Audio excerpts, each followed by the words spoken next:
Hello, everybody. My name is Brandon Jones. This is the Community Showcase for February. I'm joined by, I'm rolling with the lowers. Boom, Mr. Ben Moore. Production here to join us for Community Showcase. With the Community Showcase, we leave the production value up to our community. We handle absolutely zero to none of production value here. That might be for the best. And we lean entirely on our community, who has a lot to say about our production and a lot to say every single month, because we do the Community Showcase. Let me know if everything looks okay and sounds okay. We're ready to show off some art, some photos, some video, some music, some comments from our community. Before we kick it off, Matt from our community has been doing some wonderful work. He says, I made a Google Chrome extension that assists in reading Patreon comments. It will instantly load every comment when you click the icon, and you can sort by the number of votes or the date it was posted. I found it really helpful when browsing posts with a large number of comments, like the Group Stream Selection Committee posts.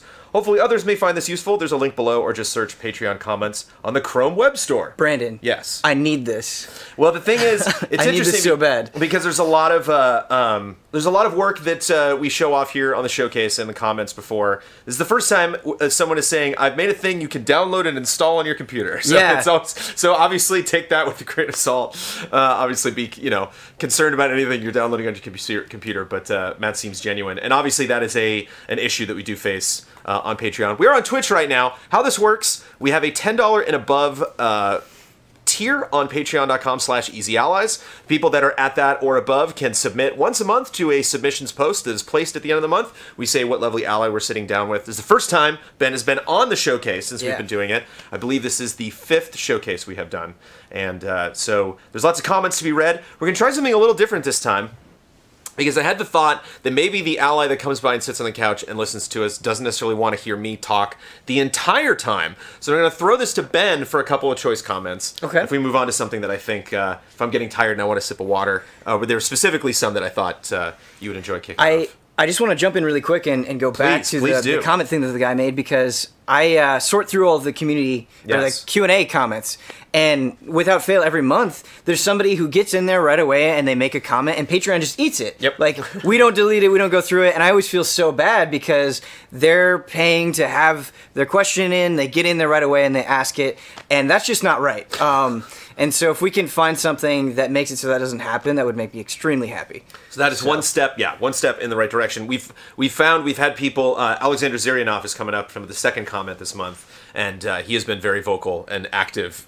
Apparently leaving comments to comments, like replying to comments, helps kind of throw it back into the mix. And so do not be surprised on patreon.com/easyallies if you see people being like, blah, blah, just leaving a comment here just in case. Just want that to resurface. Double up. But yeah, it looks like potentially everything got through. There are no invisible comments this month. We're kicking it off with Cisco Ace Jackson Garcia. Hey, Jones and Ben, Cisco here. Looks like I'm the first this month, so I'll take this opportunity to get this out of the way. Ben, on the 20-point scale, is Persona 5 a 10? It is? Sigh of relief. All right, you're still worthy. P5 should have been Goaty just saying. So along the true lines of Community Showcase, let's talk about what I've obsessed with. So in January, after 60 hours of Yakuza Kiwami, I finally started Yakuza 0 and played it into February. Over 40 hours, and I'm 100% sure more than half has been spent on a single chapter. The second I unlocked Club Sunshine, I've been taking over the town. What a mini-game. So context, what's Club Sunshine? Just from Ben specifically. So Club Sunshine, he's been managing the cabaret as Majima. Excellent. So that's where you meet Majima when you find him in Yakuza 0. Working through the special lessons with each girl has been so incredibly rewarding. They're all such great characters who all feel dramatically different from each other and grow through the lessons and through the story of facing the 5 stars. I still haven't left the chapter. Alongside Yakuza 0, it's been nothing but Monster Hunter World and Fortnite Battle Royale. So we both win right there, Ben. I feel like we both win. This man has taste. Monster Hunter is a game I only play duos with my friend currently, jumping back in for new events, or just to hunt when we get the itch. I love it immensely, and it doesn't get old because I have 3 separate weapon choices I main to keep the variety alive. Longsword, bow, and sword and shield. Man oh man, do they all feel really great to use. As for Fortnite, it has consumed my life along with my friends. We play pretty much every night, and I play on my own. Even at school, in the library, I squeeze some games in since my PS4 progress transferred over. Thanks, Epic. Oh, and somehow, I re-downloaded Skyrim on my... Can you imagine taking a break during school?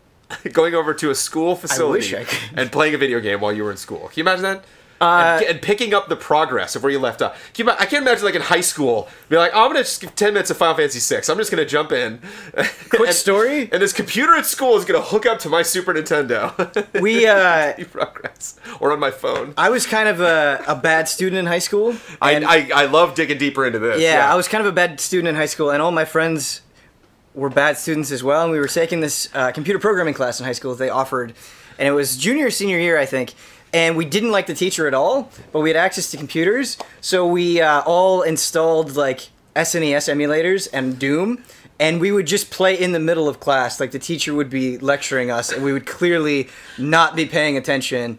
Either that or YouTube we watched a lot as well. Okay, but you feel bad, you're repenting now. You feel bad about it. No, that teacher sucked. I don't feel bad at all. I wasn't going to learn anything anyway, so I'm glad I got to play Doom a little bit. Oh, that's terrible.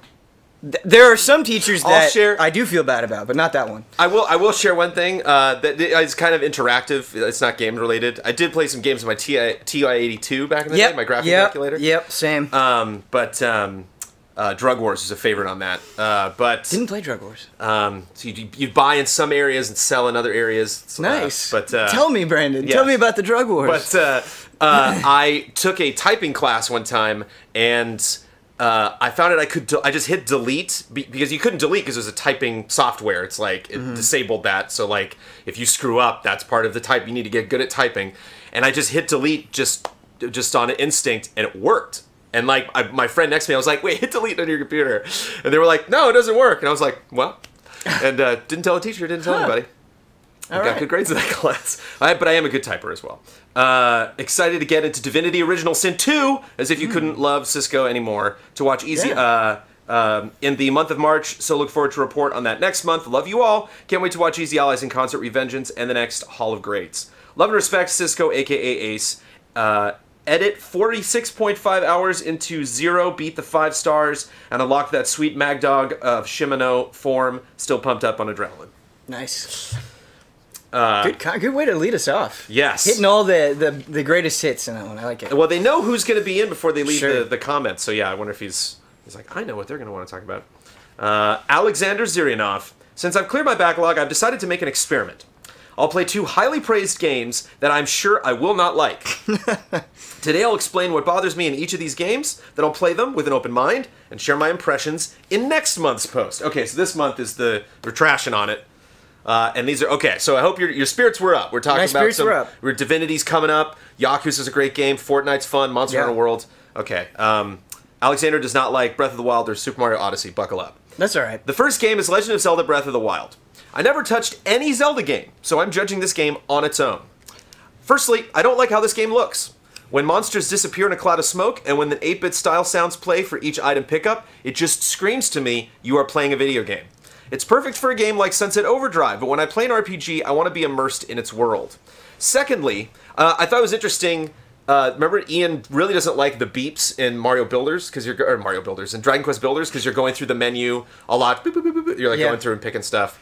And he's like, it sound is so grating. And it was interesting watching Amanda play it a lot because I'm like, okay, I could see, I could get that. And I totally see what he's saying here, but it's interesting how that's like a barrier that didn't really fortify itself for me. Secondly, I don't like how much this game forces you to play in a certain way. An interesting critique for Breath of the Wild. Breakable weapons force you to constantly manage your inventory. Absence of quest markers and radio towers forces you to explore the world or play with the guide on a second screen. I like to decide myself what quests and activities I want to do and what part of the world I want to explore, but Zelda robs that choice from me. And finally, I don't like climbing anywhere. In Shadow of Mordor, it was acceptable, but in Zelda, it would be painful because climbing is slow and stamina is limited. It's a good kind of pain. It's a deliberate pain, though. Yeah. They want you that's when you're slipping in the rain. They want the anger to build. Yeah, that's what I love about being involved with this community, because without fail, however any one of us feels about something, there is somebody within the community that feels the polar opposite, and it's really interesting to get their answers on this. I will not say Alexander is wrong. There's an interesting take. I do enjoy absence of quest markers and radio towers forces you to explore the world. I just want to underline forces you to explore the world. You like look out on the horizon. You're like, I gotta go over there.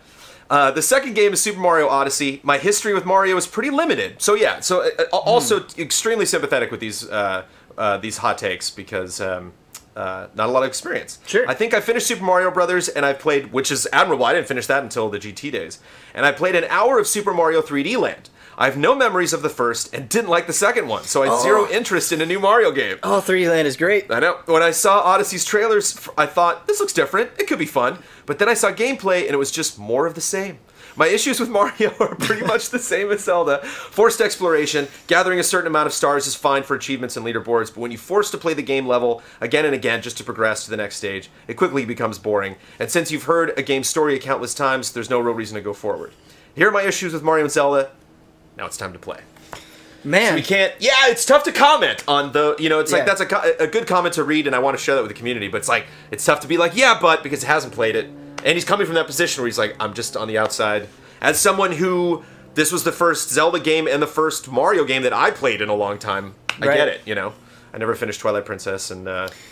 missed on a lot of Mario. Yeah, it's always, like I said, it's interesting to hear the other side of it. For me, when you say Breath of the Wild or Mario Odyssey, it's kind of like this nice sense of relief because outside of talking about them on podcasts and stuff, I didn't have to review them, I didn't have to make any videos, and so both Breath of the Wild and Mario Odyssey were kind of like pure nuggets of happiness, where they were games that I could just love and not have to think about why I love them. I could just kind of go along for the ride, and that was really nice. It's interesting too because we spout a lot of opinions about games. Yeah, we do. Like all the time. Yeah, mostly wrong. Right, and you got to know that you're saying something, and somewhere in the world, someone out there's like, and just they can't take it. So it's neat to read a paragraph like this and find what words like, ooh, like oh, it stung right there. That was the part right there. It was like. But then I saw gameplay, and it was just more of the same. Like, oh, ooh! But I like that, though, because, you know, he's the possessions. He's not sitting back. Alexander isn't sitting back and being like, well, okay, you know, I know most people like these games, so therefore I'm not going to say that opinion. I like that. Be bold. Say your opinion. Say but he's trying them out. Yeah, I like that. He's trying to... He's giving him a shake. Making it publicly. Right. It's just brutal when... I think Ian might be joining me next month. It's just brutal when Ian stops by. And he's like, okay, Breath of the Wild and Odyssey suck for these Ian reasons. will walk out. Like, Ian will walk out of the room. Yeah. That's good, though, too. Brandon K. Gann, originally I was going to leave a personal comment, but this February has held interesting trailers appearing to my interests, so they take precedent. First, at a Golden State Warriors basketball game, Sony Santa Monica debuted another trailer for God of War by projecting it completely covering the basketball court and utilizing various video screens throughout the arena. This is how sports stadiums should be used, I think. While some dialogue was recycled from a previous trailer, there were double entendres about being a warrior and things that could also apply to playing basketball. For example, Kratos telling Atreus, pace your shots, speed costs accuracy. I bring it up because even if you're not a fan of God of War, I highly recommend you see the video located on the Santa Monica Studios Twitter account for the sheer spectacle of where video game marketing could be heading. I really like, this makes me think of back before game trailers started when I was working for an animation house, and they would do a lot of stuff for sports, intros, and animations for stadiums and stuff. Mm-hmm. And they would make quick times for the screens that completely go around an arena. Have you ever seen these? These little tiny screens. I think they're like 16 pixels tall. Yeah. But they go around the entire length of the arena. So they would do these animations where a rocket would like take off and it would like fly around the entire stadium. Huh. But in order to animate these, you'd have to have a QuickTime that you could... There's no monitor on Earth that you could watch this QuickTime. Yeah. And so they'd have to like press play and then watch it and then slide it over on their monitor and then watch it and then slide it over on their monitor just to like see the entire thing animate. Yeah. They could render it. Like you could type in like the whatever, 10,000 by 16 or whatever. Mm-hmm. So just, I wonder what God of War could do with 16 pixels in an entire like 360 ring. Magic. You just see him running. But you could do a good Mega Man animation with Mega Man. Justin, when I first started at Game Trailers, like full-time, like actually working and not an intern anymore, he would kind of throw these like, oh man, we used to do all these crazy things at Game Trailers kind of stuff. And he would tell me like, oh yeah, we all went to the Playboy Mansion and I was in Hawaii for a week and yeah, we don't do any of that stuff anymore. And I just thought it was funny, like this like debaucherous period of Game Trailers where all of these lavish things were happening. The other big trailer occurred at D23 Japan. You know how much I want to go to D23 Japan. Wouldn't that... D23 is one thing. Big Disney convention. Yeah. D23 Japan. That's the best place to have it. Oh, I bet that's great. You guessed it. Kingdom Hearts 3. It had not one, but 2 trailers showcasing more story plot points and debuting both the Monsters, Inc. world and the theme song for the game, Don't Think Twice. As a longtime fan of the series, there's only one game I'm more excited for, the Final Fantasy VII Remake. Look for Death Stranding before it comes out sometime in the 2020s. XD. Yeah, the... Kingdom Hearts 3, it's one of the things I love about the showcase, too, is it's like, yeah, that was February, wasn't it? That seems like a while ago, but that was less than a month that we got to see. A lot of people were horrified by Goofy. I think it looks awesome. Oh, I think Goofy looks great. I think it looks sweet. Are we talking, like, Monsters, Inc. Goofy? Yeah, the one from Kingdom Hearts. Yeah, it looks great. What? The internet is a confusing place. Anyway, I personally enjoyed all I saw as the story aspects of the trailer highlight characters from some of the side games, a very important aspect of the main narrative, which, personally speaking, I felt was an absolute must for the upcoming game, with the off-the-rails and convoluted nature that is the series' main plot. And yes, I even like the Sora, Donald, and Goofy monster designs. You heard that right. Goofy doesn't look that bad. See? While I like the new theme, I don't love it, as there is offbeat percussion which really throws the rhythm off. I hope it's either a work in progress or there's another version, such as an orchestral arrangement. Do you think there will be multiple versions of the theme from Kingdom Hearts 3? I guarantee it. Yeah, actually, how different the new theme is why I like it. Okay. Just going in a completely different direction, a lot more somber. I think I really like the theme personally. A final couple Kingdom Hearts 3, baby. I absolutely love the graphical design of the game, as it looks smoother than any other non-realistic game out there, and still keeping to a release this year. After recently hearing the first third of the game is still 90% done, the middle third 60% completed, and the final portion undisclosed on its progress, we'll see. I won't believe it until the game is in my hands. So yeah, you are no stranger to reading comments. You used to do the Q&A, you do Frame Trap. I get exposed to all of it. Do you take questions on anime? Do I take questions on anime? Those are the only questions I get. No, I mean, on Easy Anime, sorry, the show. We don't take questions on Easy Anime. We should, but we haven't. Read Jesse Abraham's comment then. Okay. Go for it. Take a little break. It's nice. This may seem a bit odd. I recently got into burst coin mining. It's the only cryptocurrency that uses hard drives. Proof of capacity instead of graphics cards. Proof of work. One burst is worth around 4 cents right now. Whoa. Okay, do you guys ever think about crypto and possibly setting up some EZA wallets that people could donate crypto to? Maybe one day in the future it could add up and be worth more? Maybe a retirement fund, perhaps? Whoa. I would throw you guys some burst if you had the wallet set up for it. I am sure there are some other miners in the EZA community. I don't know how to respond to this. Cryptocurrency is something I know nothing about, so I don't know what to say, but it sounds like a sci-fi novel to me. It's pretty intense. It's pretty intense, yeah. I don't know. I wouldn't even know where to begin. Like, setting up my crypto wallet. Huh. Friend of mine, like, went to bed, woke up, had 30 grand. He didn't when he went to bed. By the afternoon, like, most of it was gone. And he's just like, ah! See, that terrifies me. And I'm like, I see what you're saying, but that's it's kind of like being a sports fan, where you're just like, oh, there was that one game, and you're like, I bet that was a good game. I'm bad at handling games. I'm bad at handling real money. Right? I don't know if I should be trusted with future money. I don't think it's a good idea.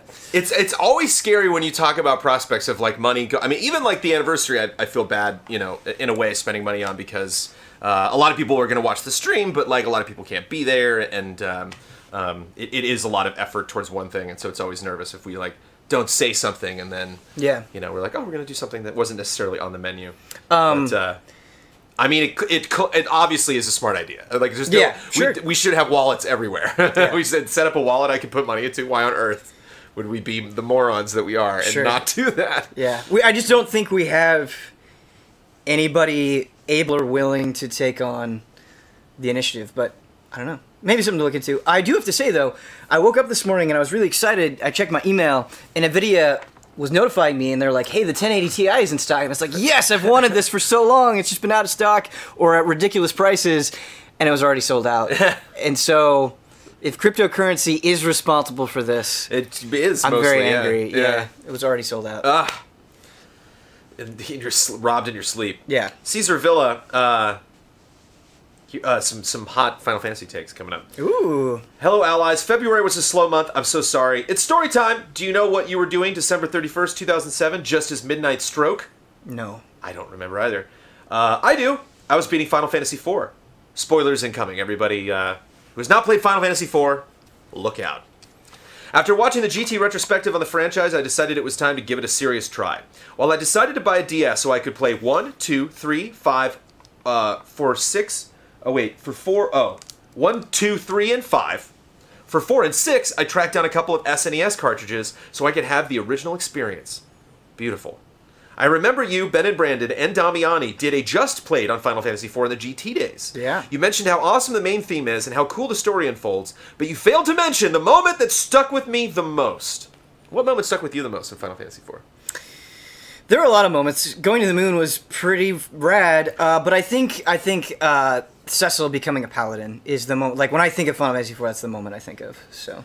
For some reason, it's terrible because I worked on the retro, so it's like the story I kind of ruined for me because I did so much research on it that it's like, it's hard for me to go back because I didn't play 4 until late. I played 6 first. I played 6 before I played 1 or 4. I think, no, I played 4. I played 4 before I played 6. But for some reason I love, what's the dwarf's name? Who's the dwarf that just jumps out of Sid? Is it Sid? Yeah. I love when he just jumps out of the airship. He's like, later, yeah! You're like, wait, what? Yeah. I remember that being so crazy. Just because I played 6 first and being like, no one does anything. I mean, I guess they jump off the raft, but yeah, 4 has like 4's just so bonkers like that. Like 4 has such a great sense of goofiness about it that like JRPGs always try to have the lightheartedness, the goofiness, but it always feels very manufactured. Like they're clearly trying to insert it. 4 just seems kind of batshit, like very eagerly and sincerely, which I like. It's just, I don't know. Younger days. I believe it was done on purpose to avoid spoilers, so I'm sorry. I'll spill the beans right now. Around mid-game, I was stuck with these annoying twin and brother-sister pair that I really can't stand. Oh, man. I'm hating Palom and Porum at every turn. Kyle doesn't like them either. I don't think their abilities are useful, their humor is dull, and I can't wait for them to leave my party. Enter Castle Baron. After defeating Cagnazzo, maybe, in the throne room, and thinking that everything is fine, Palom and Porum are the last ones to leave the room, telling one of their bad jokes. Ugh! And then, what's happening? Why is the dramatic music playing? Why are the walls closing down? Why are these guys telling Tella to take care of Cecil? And then, it happened. The brothers that I'm hating just sacrificed their lives for the sake of Cecil, and I can't believe my eyes. Yeah. There they are, turned in stone, blocking the walls that would have crushed the rest of the party. I don't think their sacrifice would have affected me as much if I liked those guys, but because of the fact that I'm just wishing for them to leave for so long, I just felt terrible. Shortly after that event, I got killed. When I came back to load my file, there they were again, looking back at me with those childish eyes. I hadn't saved after their death, so I just turned off the SNES and didn't play for a week. I just couldn't bring myself to watch them die again.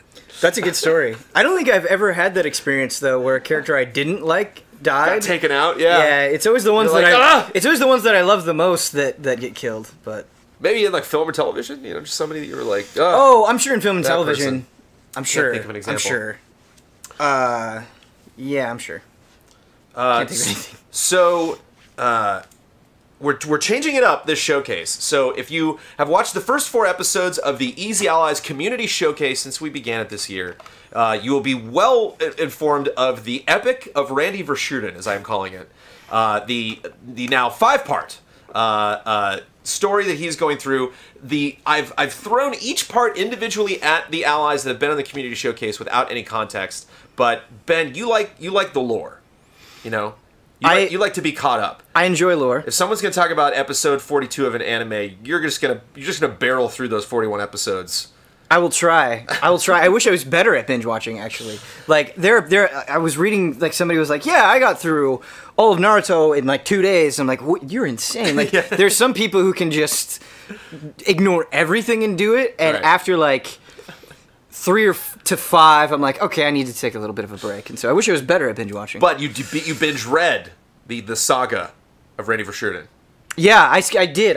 I read through it really quickly. So here we go, part 5, everybody. After a short swim, I find myself on a small, idyllic beach. There are no signs of life anywhere, no footprints in the sand, no birds or fishes, no bugs, nothing at all.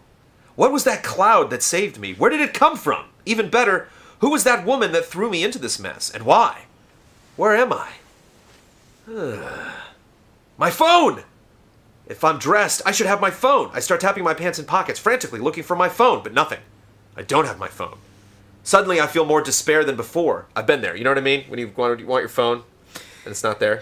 I always leave my phone in the car. Like, I'll put music on, and then I'll put it in this little pocket, and then I'll walk all the way up to my third-floor apartment.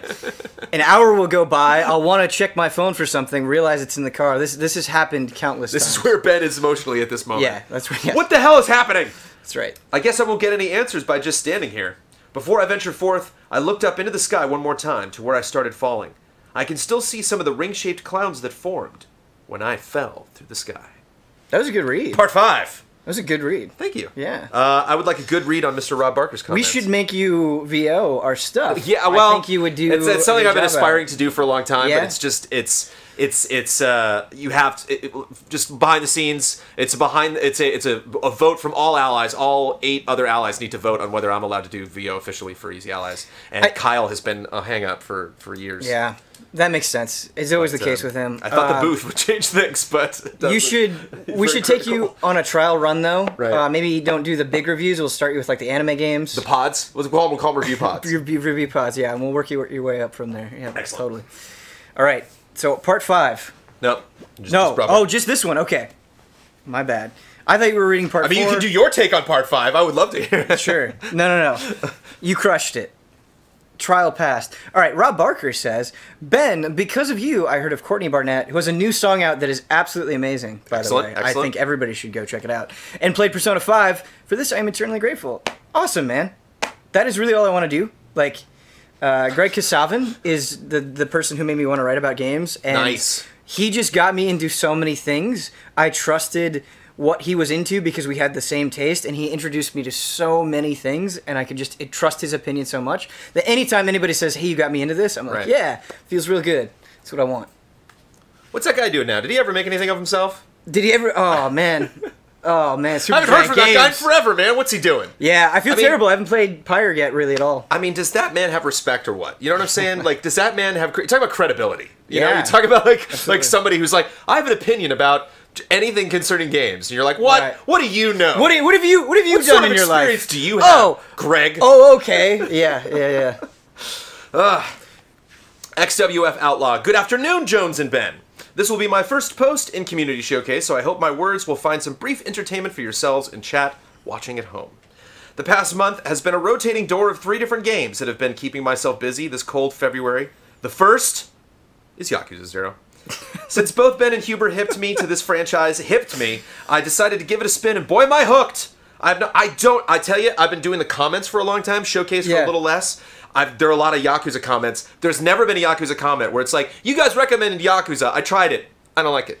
Yeah, it doesn't exist. I've seen It doesn't happen. recent times, there was one person that was like, man, I really don't think Yakuza 0 is as good as you said it is, and that's totally fine. Okay. But most of the time, it is like the exact opposite, where they're like, Yakuza 0, and I'm like, oh, cool, man, and then they like grab you by the shoulders, and they're like, screaming in your face about it, which is awesome. I am not even finished with Chapter 5, but I've already sunk in over 60 hours traversing Kamurocho and Osaka with its vast side quests, countless minigames, and most of all, the karaoke lounges. Kazuma and Majima are an epic duo that I look forward to seeing progress all the way to Yakuza 6 with Kiwami on deck. XWF might be in luck. They might remake every single Yakuza game, right? Like, why? Just keep that train rolling. Kiwami 2, baby. What I like about all of the Yakuza 0 comments is everybody has a different point of focus, or it's like, hey, I'm running Sunshine over here, like, oh, hey, I'm in the karaoke over here, like, everybody has that one thing that they have to mention, which I like. So 3 games XWF has been playing. You like the first one. Good news, Ben. Yeah? You're also going to like 2 and 3. I like many games. Next is Shadow of the Colossus. Nice. I still own both the PS2 and PS3 versions. With the PS4 remake, it is one of the most stunningly beautiful games I have ever played, and since I know the story so well and have been fiddling with the photo mode that in previous other games I never took advantage of, and am liking it. Hope to finally have time to take down the first Colossi. Finally, since I recently became the owner of a Nintendo Switch, I only saw fit to christen it with the company's globe-trotting plumber mascot in Super Mario Odyssey. I've just finished my first playthrough and currently sit at 535 moons. The second playthrough is underway, and I hope to give it another update next month in my attempt to get that elusive 999 moon count. You didn't get 999, right? I haven't yet. It's like on the back burner. That's something. Whoa. Something we do with the family, and so it might still happen this year. It's something we do with the family. But what I like about it is sometimes, like, I'm sure you've gotten into this, where you want to go back and 100% a game because you either get so close or you just sort of feel the sense of obligation. Like, I might as well. With Odyssey, it's just because I love playing that game. Yeah. I don't really care about 100%ing it. I just want an excuse to keep playing it. That is all I want because I like it so much. Sadly, even though I picked up Monster Hunter World on day one, and meant for this potential goatee to be my sole game addiction, I simply couldn't keep up with my online friends' pace. Yeah. My normal work week is around 60 plus hours between 2 jobs, and that blankets my weekends. Between consuming Easy A content, see, it's us. We're keeping them. We're keeping them down. And sleep, there is not enough time in the day to contribute more than I would like to. Monster Hunter World is meant to be enjoyed with friends. The unstreamed hunt with Ben during the beta, however brief, was my highlight from this amazing game that I hope to have time and will return to. My work will not keep me from returning to SoCal for Easy A Revengeance after attending last year's concert and Jones at Disneyland. However, this time I will be able to attend the meetup at the park, which I was only able to attend from 35,000 feet in the air on my way back home. So looking forward to seeing everyone there. Still pretty sweet, though, that you were flying over the meetup last year. I know exactly what he means. I've put roughly 100 hours into Monster Hunter World, maybe a little bit more at this point. And I think I'm hunter rank 41, and we go online for weekly hunts, and you've got people that are like 121, and you're just like, all right, man. Wow. I have nothing but respect for you. That is dedication. I love that first day when you have, whenever they'll have like outfits in a game that you can like work on getting a in-game currency to buy, or you can buy with money. And if you jump into the game like months later and you see those costumes working around, I don't know, that person could have saved up to get to that, or that person could have just bought that. But like day one, you see that character, or you see that costume, and you're like, oh, okay. Yeah. like at least for that first day, that person's like, I bought this. Yep. Thank you very much. Yep. Alex AI. Hi, Bennett Jones. How are you doing today? I'm doing as perfectly. Perfectly. Oh boy. I was listening to And Justice for All on the way here. Yeah, I saw that. I've got a Pure Leaf tea. I'm as happy as I could possibly be. You can't listen to Metallica stuck in traffic though. Oh, you got to be driving. I don't know, man. Sometimes it helps me get through. Maybe like Nothing Else Matters could help. No, I think when I'm stuck in traffic, the bell tolls at 5 miles an hour. I don't know if I can do it. When I'm stuck in traffic, listening to stuff that is like really fast and technical lets me focus on that and not how angry I am at the road. So I'm gonna have to disagree with you there. All right.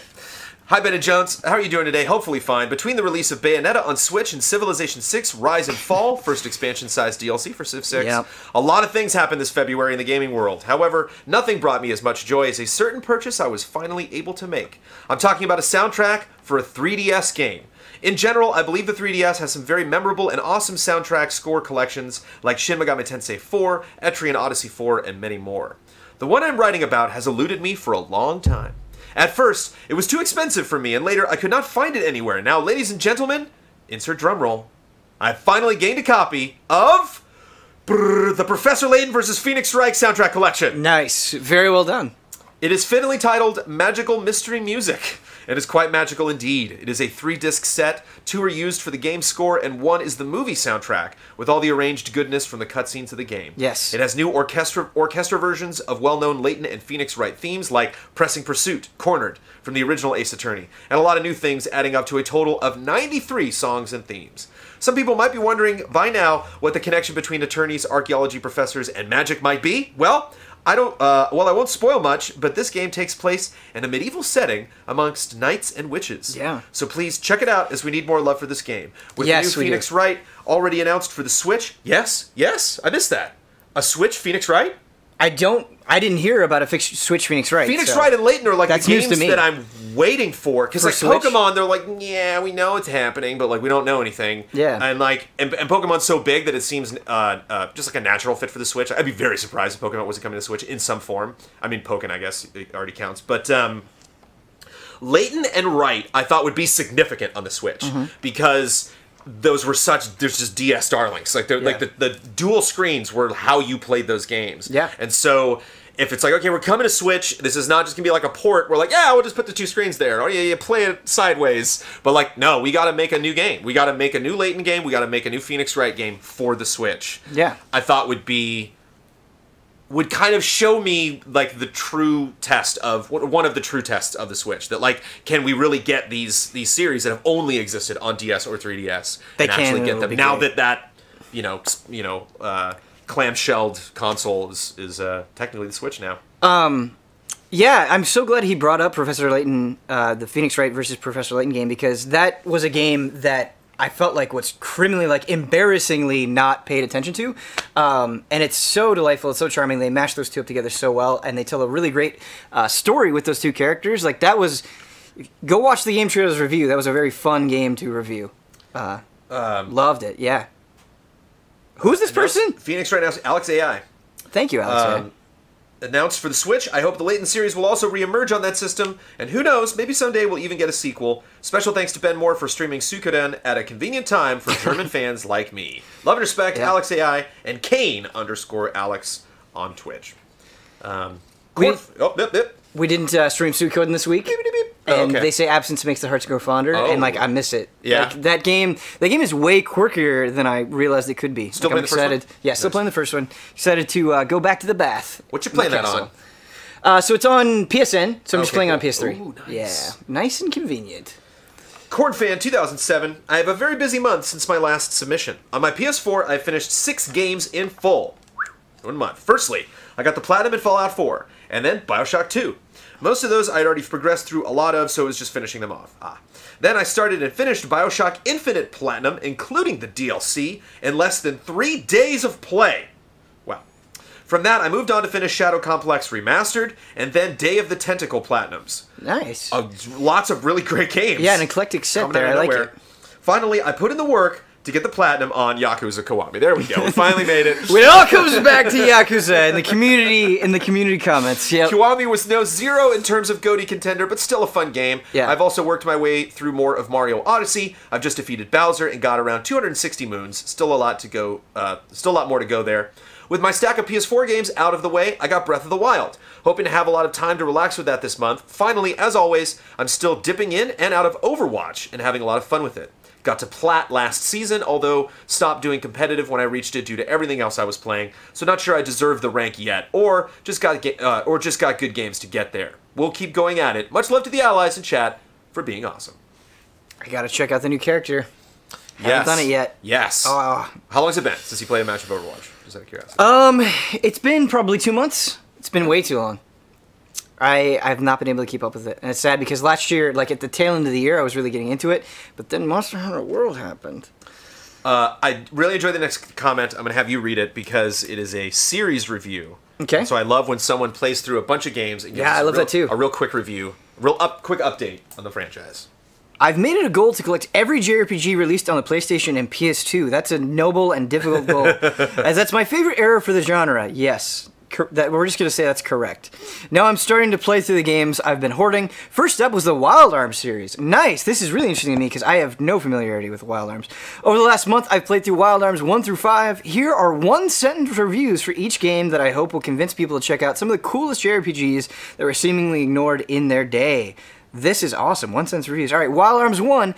There's an item duplication glitch that allows you to max out stats from the beginning, making the game a hilarious jaunt. Good word choice there. Wild Arms 2. The antagonist is a demon trapped in the sun named Lord Blazer. That's all you need to know. That's really good. Lord Blazer. Wild Arms 3. When entering combat on a horse, the battle screen is the party riding on horses as monsters chase them. Wild Arms 4. Don't play this one. I love that. Nice. That's it. Wild Arms 5, the protagonist beats monsters over the head with a shovel. Okay, I think Wild Arms 2, that was the description that sold me the most. Next up on the docket is Shadow Hearts. I probably won't be getting to those this month because of Sword Art Online Fatal Bullet and Ni no Kuni 2, but I'll update when I get to them. Nice. I love that. Ni no Kuni Do 2, not play this Day game. 0. Do not play this one. Don't play this one. To sell the one sentence review for Suikoden 1, you go up, you meet your first dragon, and you go up to it, and you click on it, and it lets out an elephant roar, like an elephant noise. and you have no idea why, and they don't explain it. It's just an elephant. It's great. What a dumb, quirky game. But you don't know the item duplication glitch? I wonder what that is. I wonder what. No. Wonder how you do that. No. Wild Hearts, Wild Hearts is not on my radar at all. Much like Suikoden was before I started streaming it. So. Like I wonder how important that is, because I think the glitch. I mean, I don't know if it's a glitch because it's working correctly, but in Final Fantasy 2, how you can just beat the crap out of your party and level them up. Yeah. You just keep hitting them and healing them and hitting them and healing them, and like, oh, they'll level up at the end of the match. But like that's how the system works. So it's like if you make sequels, or if you're like, or not sequels, but if you're like remaking or porting Final Fantasy 2, it's like you got to keep that in there. That's the game, baby. It was hard to pay attention to what you were saying about Final Fantasy 2 because that is one of my most disliked games. Oh! And the reason why it's one of my most disliked games is because I want to like it so much but cannot. Yeah. Like lot to say about Final Fantasy 2. All right. But I'm going to stop you there because it's the community's chance to shine. Okay. Keep your opinions to yourself. I'm sorry. Jack Price. Hey, allies. Recently in the UK, we've been experiencing some major snowfall that's caused all sorts of fuss and commotion. Fuss.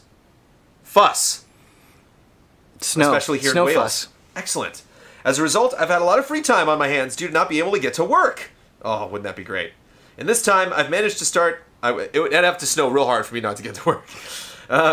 This time, I've managed to start delving into some backlog games like Rise of the Tomb Raider and South Park The Fractured But Whole. However, in between this, I wanted to play something quote-unquote comfy.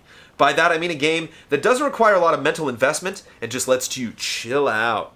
At the time, I couldn't think of anything that would fit this descriptor. However, I then recalled in the last episode of Frame Trap, that's episode 49 at the time of this writing, about a series that Ben talked about that fits this niche perfectly. That series being Dynasty Warriors. Nice. Yes. I played the Beautiful. series extensively when I was a kid, and they were initially being released on the PS2, starting with Dynasty Warriors 2 and going all the way until number 5. After this, sort of forgot about the series as time went on. With the recent backlash to the newest entry in the series, and with Ben's discussion of the game on Frame Trap, it reminded me of the fun I used to have with the series, so I decided to give Dynasty Warriors 8 a spin on Steam. Nice. That's not the recent, right? The 8's...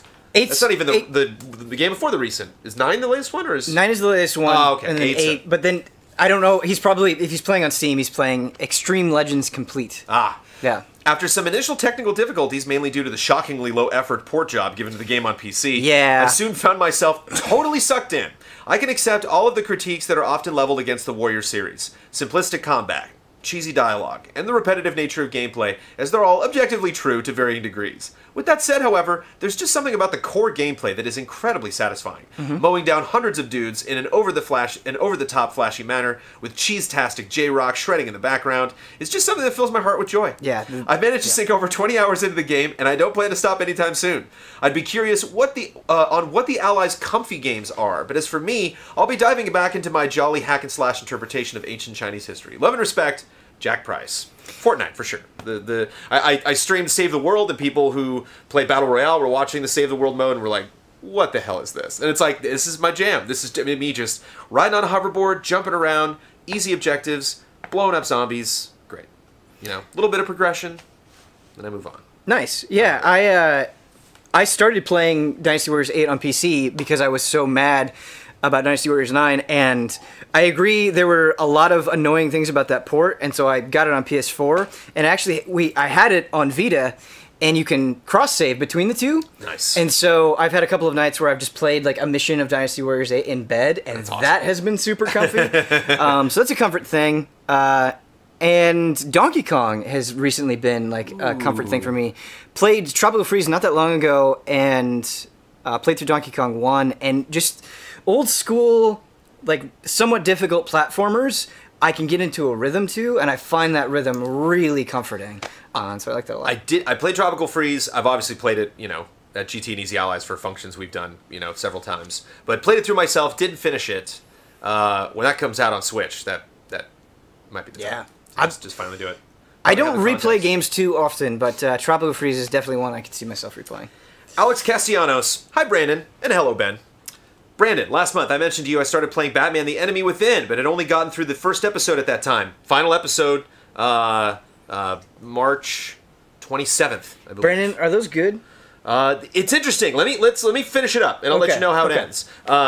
It's how much do you like love Batman? Like if they do weird stuff with Batman, do you care? Because I found a lot of people that are like, I don't like this Joker, and I love him because this is a weird Joker. Like I've never read a comment that's taken that interests this me. take. You know, because it's like, basically, long story short, that I don't feel is spoilery, is like, you know, when you watch a Batman story, it's all about the blossoming of a villain. You know, it's like you see, you start with Pamela Isley working for, a lab dealing with plants, kind of a small, quiet, secretary just kind of off in the distance, not really, making a fuss. And then later you have her center stage spotlight, huge, big, glowing head of red hair, murdering people. Like, just so that arc, it's the blossoming is fascinating to see.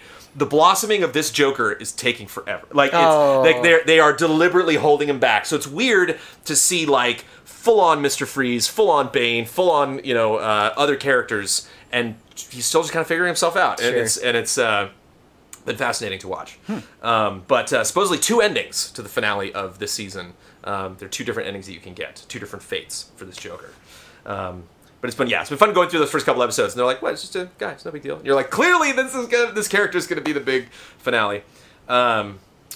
I'm happy to report that I've now caught up and am eagerly awaiting the 5th and final episode, maybe even more than that. I can't wait to see your playthrough of the last episode as well, as it's always a fun and enjoyable time, watching all of the different choices that you've made, seeing the many different outcomes as a result, and some very similar ones no matter what the choice, has been a highlight for me these last few weeks. I've personally really enjoyed the 2nd season of Telltale Batman, even if it may not rank quite as highly as the first for me. Ben Pye. As of posting this, I recently tweeted out to you that I had just purchased copies of The Legend of Heroes Trails of Cold Steel for PS3. I wanted Trials every time, Trials of Cold Steel, but Trails of Cold Steel. I know that some really praise the Trails in the Sky games over the Cold Steel variety, but as I prefer sitting on my living room couch to my bedroom computer chair, not much of a PC gamer, I hope for some time this month to get started on the series and see what it has to offer. Thanks for bringing it to light, the often overlooked smaller JRPGs, and giving me something different to dip my toes into. I'm also really enjoying your Suikoden playthrough, and look forward to when you get to Suikoden 2. Thanks as always, Alex Castellanos. Trails in the Sky. Yeah. Trails in the Sky... Or Trails of Cold Steel, sorry. Let me just say this. So I have not finished Cold Steel, and I've only played Part 1 of Trails in the Sky. With all that said, Trails of the Sky Part 1 has had, like, better writing and characters than most of the great JRPGs of last year. Like, it's just the world building in it, the way the relationships build. Like, if I take a long vacation this year, I want to dig into second chapter really badly. But now that I'm already invested in Sky, I kind of want to get through everything in Sky before moving on to Cold Steel, and it feels like a mountain. It feels like a JRPG mountain. Not a bad mountain, but a mountain nonetheless. We have a comment here from Jason A. Sackle. Yeah. Jason's blunt. Jason likes to comment. Jason never does not comment. Give it to me blunt. Are you ready? Yeah. Okay. There I was, sitting wondering what to play. My friends aren't on to play Monster Hunter World, so I got some time to kill. Something catches my eye, though. A box that has been sitting on my bookshelf unopened for months. The SNES Classic. Okay. Is it the moment to finally give Final Fantasy VI a try? Yeah, it is. Popped the box open and hooked it up. I sat down to write this. It'll be a March thing. Maybe. Since I'll be tackling Final Fantasy VI soon, I'll lay out where I stand with Final Fantasy. Never touched 1 through 6. 7, played it through last year. It was pretty dumb and garbage.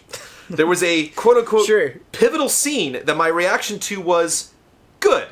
That character deserves that.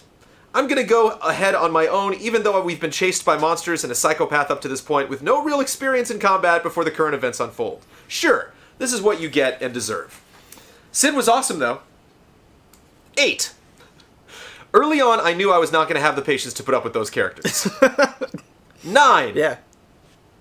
Perfection. Yeah! Okay! Alright, I was worried. We can hold on to that There we one. go. Hold on, brace yourself for the heavy winds. 10. My first Final Fantasy game. Uh-huh. A lot of firsts for people. Oron was cool, at least. Yeah? 11. 11 was not expecting. I gave it a go for a bit. Wasn't for me. Totally understand. 12. I just remember everything being so bland and stopping after a few hours. 13. No interest. 14. My experience with 11 turned me away. 15. I skipped it because there is seemingly so much wrong with that game. It looks pretty, but that doesn't necessarily mean that it'd be fun to spend time with. I did play one new game this month that I'd like to give mention to. Okay, can you shake that up?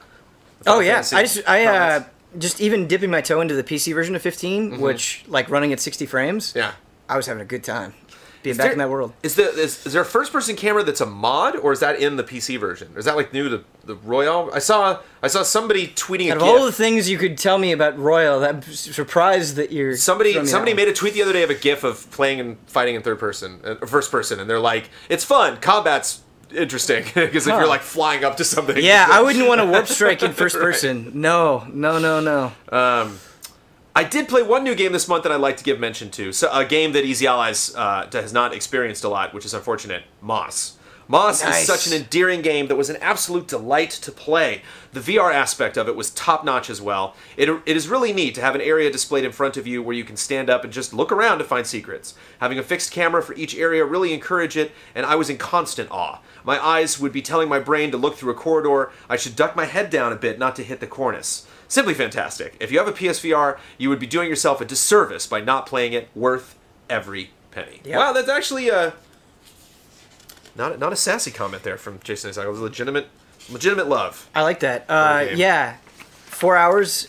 Good reason to return to PSVR. Adorable mouse that I must protect. Yeah. I'm in. Both feet. Matt Karwoski. Hey, Jones and Ben. I don't normally post comments for the showcase, but this month I had a fairly major gaming milestone that I figured I ought to share. My first ever Platinum trophy. Wow! That's gotta feel good. That's gotta feel really good. The truth is, it's a rare thing for me to beat a game in general, let alone to the degree of completionism usually required to earn a Platinum. Part of this is due to simply being distracted by new releases. I hear that. Before I'm done with the game I'm already working on. But I think the biggest reason is that I love the feeling of knowing that there is more of that game that I love waiting for me if I ever choose to go back to it. Just from 2017 alone, the list of games that I love that I've left incomplete includes The Legend of Zelda Breath of the Wild, Mario plus Rabbids, Divinity Original Sin 2, Xenoblade Chronicles 2, Persona 5, Yakuza 0, and even my personal GOTY pick, Super Mario Odyssey. Could arguably be considered finished, though I honestly feel pretty satisfied with my 600 moons. I think all of those games that he mentioned are totally understandable not to finish. Like, have I finished Breath of the Wild? I got credits. But, like, there's a billion things I could still do in Breath of the Wild. Yeah, I mean, some people say finish a game, they mean platinuming it, but I think that gets confusing. And so I consider finishing credits and then, unless sometimes there are weird situations where there's a lot after the credits story-wise. But no, I think, like, anything post-credits is working on that platinum. Or even platinuming some games isn't finishing it. That's just platinuming. Sure, it's just that's getting all the trophies. It's a case-by-case thing, for sure. There's still, yeah. Because I didn't get the platinum in Ghost Recon, Wildlands, but I did get 100% in the game. Like in the campaign listed, I had 100%. But are you interested at all in that Rainbow Six Siege update, the infection stuff? You haven't seen this? Oh, man. It got me to reinstall Rainbow Six Siege. I want to check it out. The word infection, I'm guessing. Yeah, it seems like your jam. That's why I wanted to bring it up. To Rainbow Six? Yeah. Well, oh dear. All of this brings me to the game that managed to keep its hooks in me all the way to the platinum. So with all those games that they didn't finish, do you have a guess at Matt Karwoski's platinum? It's PS4. PS4. Is it a game that I greatly enjoy? Oh, yeah. From 2017. From 2017. You definitely played on PS4. That is not Breath of the Wild, Mario plus Rabbids, Divinity, Xenoblade, Persona 5, or Yakuza, or Odyssey, but that was a sweet edge. I'm drawing blanks here, man. The Easy Allies soundtrack of 2017. Oh, Nier. Nice. Automata. Okay. The original Nier was one of those many games I had left unfinished for years, starting and stopping a few times and finding it quite interesting, albeit a bit rough around the edges. I resolved to finish the fight over these past holidays so I could finally dig into Automata, and what I found in the original Nier was a game bursting with ambition and creativity, but not quite the technical skill to see its ideas fully realized. Diving straight into Automata after seeing the original to its final conclusion was astounding. Suddenly, all those boundless ideas, that madcap brilliance, that genre-busting inventiveness, was backed up by an exceptional developer capable of turning those great ideas into a truly great game. From its haunting, eclectic soundtrack, to its tragic characters, to its deft and surprisingly varied gameplay and combat systems, to its themes of humanity in a world devoid of humans, Nier Automata now holds a place among my absolute favorite games of all time. With Nier finally out of the way, I've recently begun my journey into Monster Hunter World, a journey that I suspect I shall never complete. There you go. P.S. Brandon, P.S. Brandon, you actually have pronounced my name correctly in almost every podcast producer's credits so far, but just to make it official, it's pronounced Karwoski. Matt Karwoski. What I love about that and why I read it out loud is you actually have pronounced my name correctly in almost every podcast producer. Yeah. So I'm curious what I said. The Matt Karwoski. Sometimes you let's say Karwoski. I pronounce all names wrong all the time. This Pokey Clyde comment is all yours, Ben. Okay. Pokey Clyde. Oh, I can get on board with this. I'm hyped for Nino Tooney. I'm hyped for Nino Cooney 2. Let's go. I'm so hyped I have to make up a new game. Yeah. I'm calling it Nino Tooney now. That's totally what it is. Yeah, Nino Tooney. How did we never say that? Go save the world with your tunes. Yeah, I've said it before, I'll say it again. Like, anytime you go to a preview, regardless of how long you get to play, you always want to have in the back of your mind, like, maybe, you know, I'm not seeing the whole story here. Right. You want to have that skepticism, you want to put down the floodgates a little bit. Right. But holy hot hell, the 4 hours I played with Ni no Kuni 2, it was really hard holding back. You're like, I am seeing everything. You're hitting every light. It's all green. Like, this game is going to be very exciting to play through. Yeah. Almost done with comments. With Prototype J. With my first community showcase post, I just wanted to share some of the reoccurring thoughts that go through my mind whilst I go about my daily job driving across the country, listening to lo-fi hip-hop and stewing in my own thoughts. Okay. My personal game of the year from 2016 was overshadowed by its older brother, Stardew Valley, which is a shame because even though it wasn't the game I spent most time on, it certainly kept me engaged. You know? One of those games where it's 10 p.m. and you say, one more hour before bed. Yep. Then you look back and it's 3 a.m. Yep. Playing The Sims recently on stream reminded me of The Sims, man, back in the day. Like, when that first came out on PC and just 5 in the morning, like, wow, what? Huh? So there's just no indicators whatsoever in that game of like, bing, there, you did a thing. You know, it's all just like, no, that's what you just did was, you know, pennies in a lake. Just keep chucking pennies. Oh, should go back in time and see like old Sims 2, Sims 1, Brandon Jones. The music kept my soul at peace, like listening to the rain whilst you're snuggled up with a cup of coffee. The exploration, loot, story mission, and combat was all surprisingly fantastic, and when playing with a friend, where if you died you could lose your stuff, gave the game a cherry on the top of an already delicious treat of a game. The game? Starbound. All I'll say is 2 years later, I still love every second I spent with it. Don't skip! Starbound. Yeah.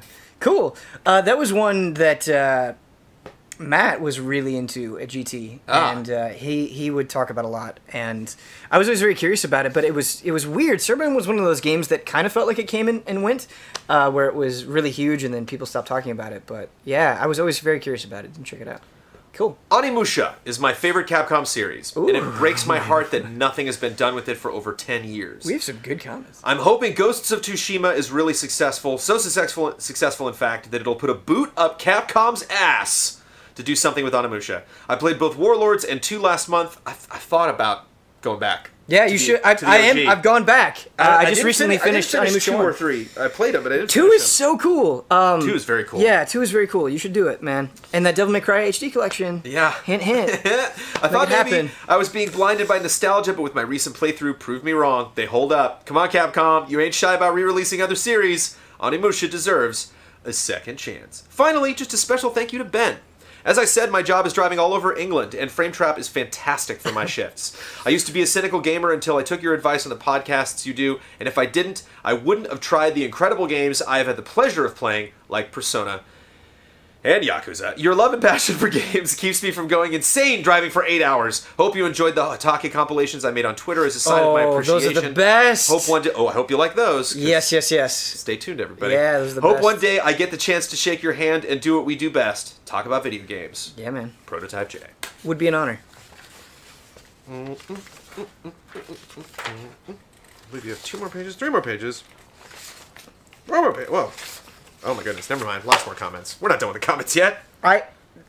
This community showcase has made me really excited to just go home and play games all night. Like, it's tough. That's what I want to do now. It's tough to leave this and go work on something. Right, there's just like 25 excellent gaming suggestions. Yep. Joseph Caruso, even games that I've already played. I know each of the Easy Allies has been to gaming conventions like E3 for professional reasons, but I want to praise the smaller conventions that are just for the fans. I recently experienced my 7th MagFest, which stands for Music and Games Festival. It's a huge convention in Maryland with over 22,000 attendees celebrating games with a focus on video game music. My first year, I got to witness Nobuo Uematsu and his band perform Dancing Mad on stage. And he even acted out a Colossus Roar from the original X-Men arcade machine. The Colossus Roar is a MagFest tradition for some reason. So that's what the sign is for, where they're like, no I saw some convention where they said no Colossus Roar, and they like had him, like a picture of it. Maybe in like some room. Like if you go walk past here, would also apply to you can't do Brandon it. Jones. Definitely. Yeah. Last year, David Wise himself signed my copy of Donkey Kong Tropical Freeze. That's these really dreams cool. coming true at That is MagFest. really cool. And I got to speak to Gareth Coker briefly about his appearance on GT Live. 4 years ago, I got to talk to David Avidan and Brian Wecht from both Ninja Sex Party and Game Grumps. And 2 years later, Ninja Sex Party was the headliner, and their performance was beautiful and hilarious. Gaming is more accepted and mainstream than ever, but even in 2018, being around thousands of other people who are unironically into listening to a jazz band play music from Earthbound or cheer our heads off after an amazing team kill during an Overwatch tournament still feels too good to be true, and something I could never imagine experiencing as a child. These conventions remind me... These conventions remind me of Easy Allies in a way, because it's made me realize, when I first started Game Trailers, there's definitely the mentality of like, we got to beat GameSpot. We got to beat IGN. We got to beat, it's like they're the enemy. It's like no collaborations. We got to take them on. Yeah. And now I just love like, let's just all enjoy and celebrate these different pockets of the world, these different pockets of this industry, these different places people can go. And so that feeling of going and being like, oh, my people. It's like, I think it can be easy to think like, I wish this was bigger. Like there are times where it's like, I wish gaming was bigger. Like I wish like the Game Awards were celebrated as the Oscars. But at the same time, it's like, I like being in this group. I like being amongst people, and I want people to discover things and enjoy it, and not necessarily feel that like you have to. This should be bigger than what it is. Good going to gaming convention stories warm my heart like very few things, because the best experience I had in my life probably was the first time I went to PAX East, and like I had never been out of Iowa to go to a gaming thing, and I went with a group of friends, and we had no money at all, and so we took like a mega bus to a train, and they gave us these like terrible thin pillows, and I woke up in the middle of the night and my pillow was ripped to shreds. I thought I was gonna die.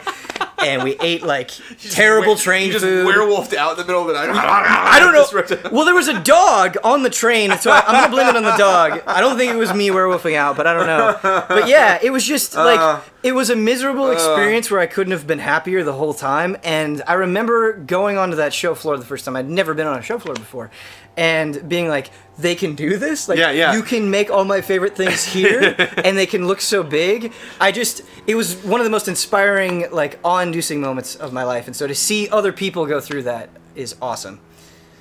A great movie recommendation. There's a biography right now, or a docudrama or whatever. It's very interesting. It's kind of like steps outside of genre a bit, called A Futile and Pointless Gesture. I think it's based on the creation of the National Lampoon. And it's fun because it has that vibe where in the 70s they were like, nobody wants this type of humor. And it's fun to relive that story and find similar like-minded people. And be like, oh, I didn't think there was someone like this, that like enjoyed this type of humor. And like, that's a good feeling. Yeah. Sure, the average attendee may be moderately socially awkward, but I'm always impressed with the diversity of people coming to MagFest. That's why they go. Most of the friends that come with me I would describe as former or casual gamers. Growing up in the early 90s, I had several close friends or acquaintances that enjoyed video games, but the general consensus was that they were simply a way for lazy children to avoid exercise or worse, turn kids into violent zombies. Once again, ignorance is rearing its ugly head as politicians are using video games as a scapegoat for violence. We as a community should continue to spread the love and respect, both online and in person, devoiding the opposition of ammunition against us. You get what you give, and at Easy Allies and events like MagFest, it's a whole lot of happiness, insight, and support being given and received. Sorry for the tangent, but I hope each of the allies has had the opportunity to go to a gaming convention as fans themselves. Very fortunate to be... Part of why Game Trailers happened was the fact that E3 is right there. That it was like right in our back door. So like very, very lucky to have all of the crazy conventions that come to the LA Convention Center. Nice. And jealous you went to PAX East, because I've been to PAX Prime or PAX West. I've never been to PAX Prime. I've been to PAX East twice. But went to school in Boston, so dying. Yeah, found it. There was I was listening to the radio. Don't know who started it, but somebody just recently published a quality of life survey of the 50 states in the United States of America. What the greatest quality of life? Yeah. Number one, Iowa. Yeah. There you go. Very comfy. Very cozy. I know. Joseph Caruso. Oh, no, there's Joseph Caruso. Except for the cold. Small of Ivan. Screw that. Hello, Ben and Brandon. Or if you recall my submission last month, Page of Life and Night of Blood. You should go check that out. They created characters of us in a specific game, going by the rules. I mean, cool. A tabletop game. I like that. And you were the Page of Life, and I'm the Knight of Blood. Bloodworth was not the Knight of Blood, or that might be backwards. Sorry. February was a bit of a rough month for me, but it's just one of many, so I think I'll be fine. Game-wise, I've primarily been rotating between Splatoon 2, Warframe, and League of Legends for most of February, but I got a couple of other things to talk about too. The first being Fallout 4. Not the first time Fallout 4 has been mentioned in the showcase.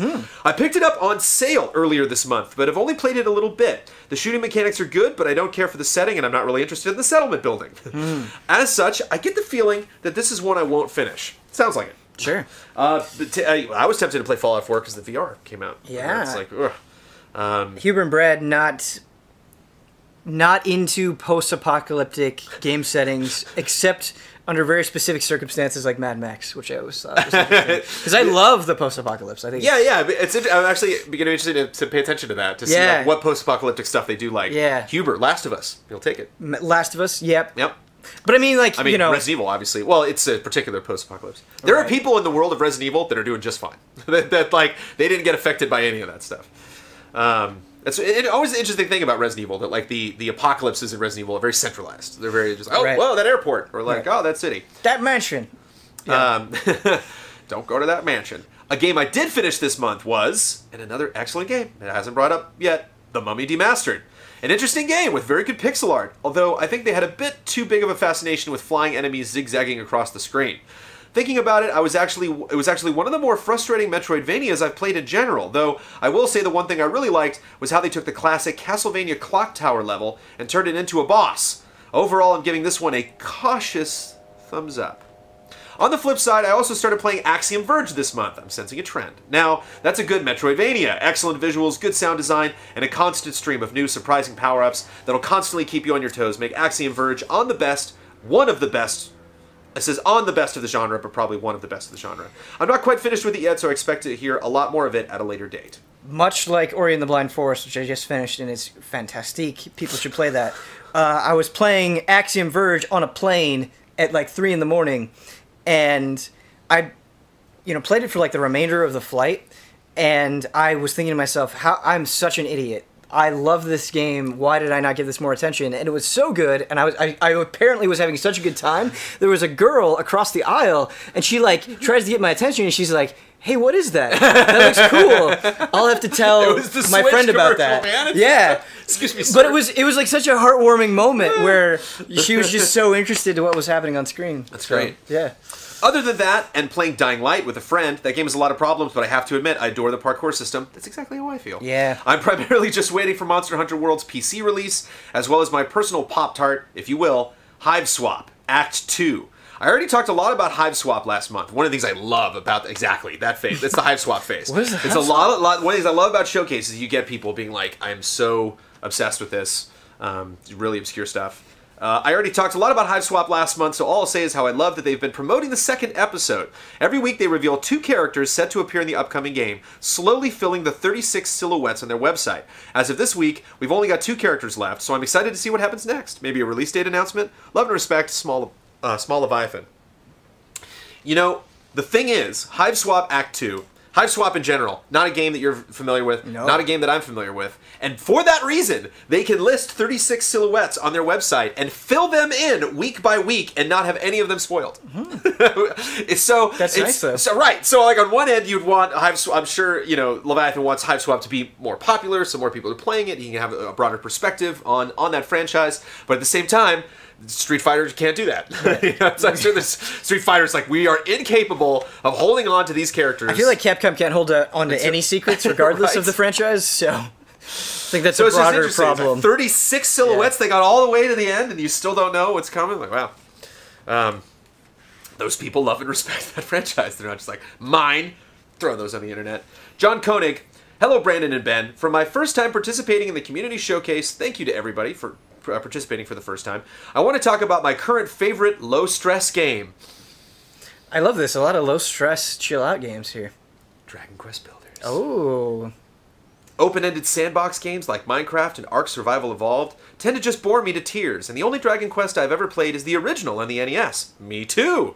So when I downloaded the demo of Builders on the Switch, I was skeptical of how much I would enjoy it.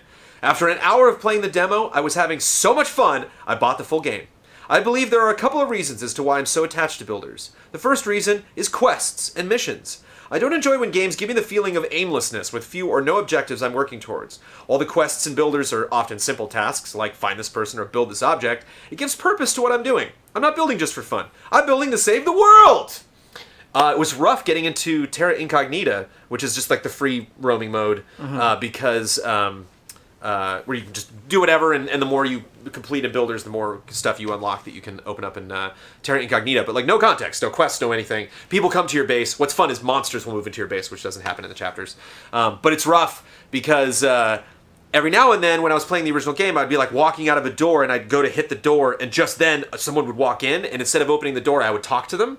And they'd be like, hey, do you remember that guy who said that thing? Or I'm having an issue with that one person. Or like, that person's being weird. Or somebody said something that I don't like. Or remember that quest I sent you on? And now that happens and I bump into someone. They're like, you want me to join your team? And I'm like, no. It's okay. Person with no personality. Yep.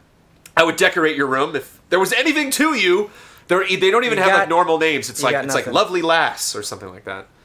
It's and not even in caps too. Lowercase L, Lovely Lass. Come on. It's kind of interesting. I didn't know that the only Dragon Quest you played before Builders was 1. Yeah. And the same for this person. That works out perfectly. Like that's what the game is pulling from. That's where it's hitting the nostalgia. Dragon Warrior at the time, but I played Dragon Quest 1 before I played Final Fantasy 1. Oh, nice. It's interesting that I did not get into Final Fantasy when I got into DQ.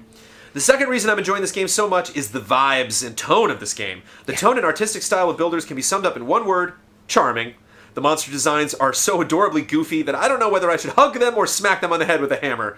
The writing has wit and humor, but isn't so joke-filled the game becomes a parody of itself. In fact, it gets pretty heavy in some parts.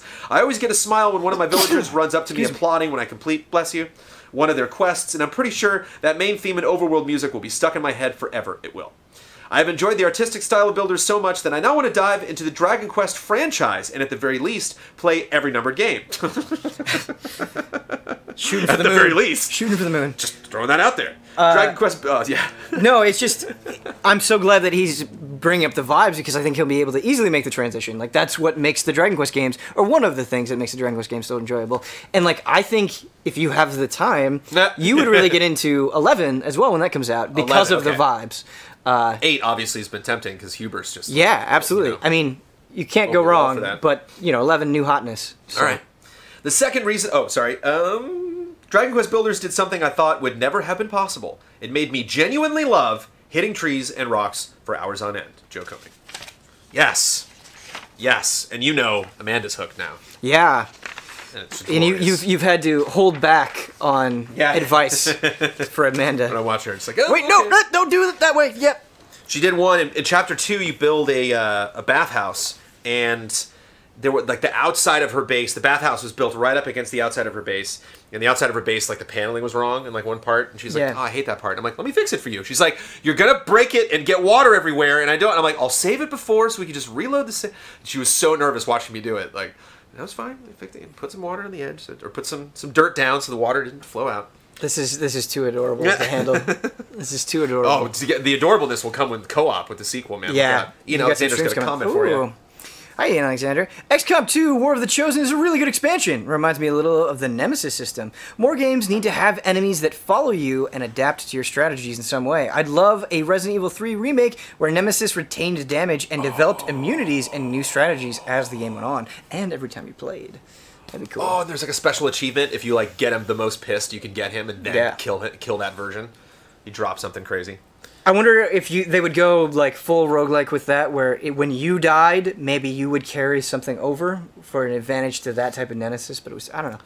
There are opportunities. There are achievements in games. There are goals that people have set out to do. Things that, like, even when they're famous, like, oh, did you do that in that game? That I'm like, I can't put this amount of work. I can't 100%. I can't platinum this. Yeah.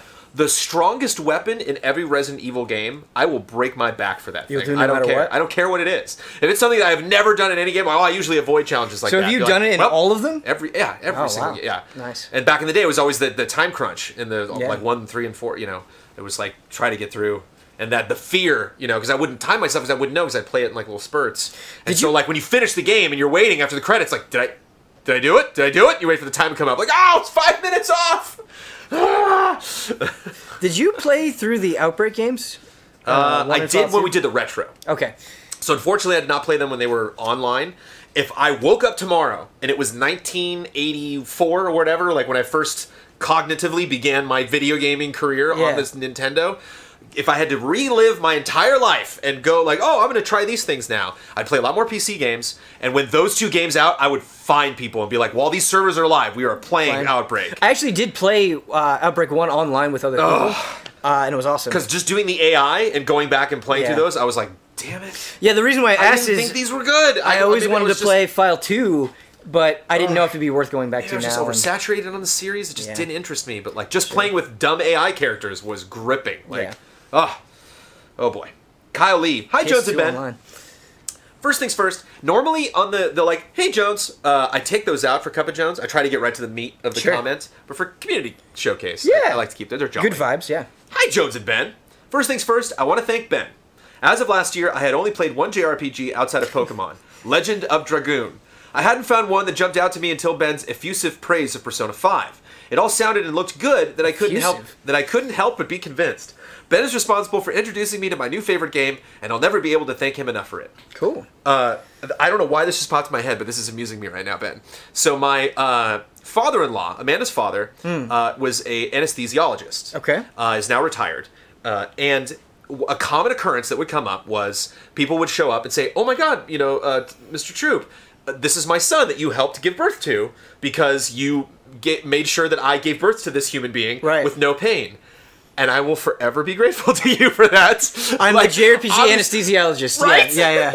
So like you're that person. Thank you for introducing me to this 100-hour game.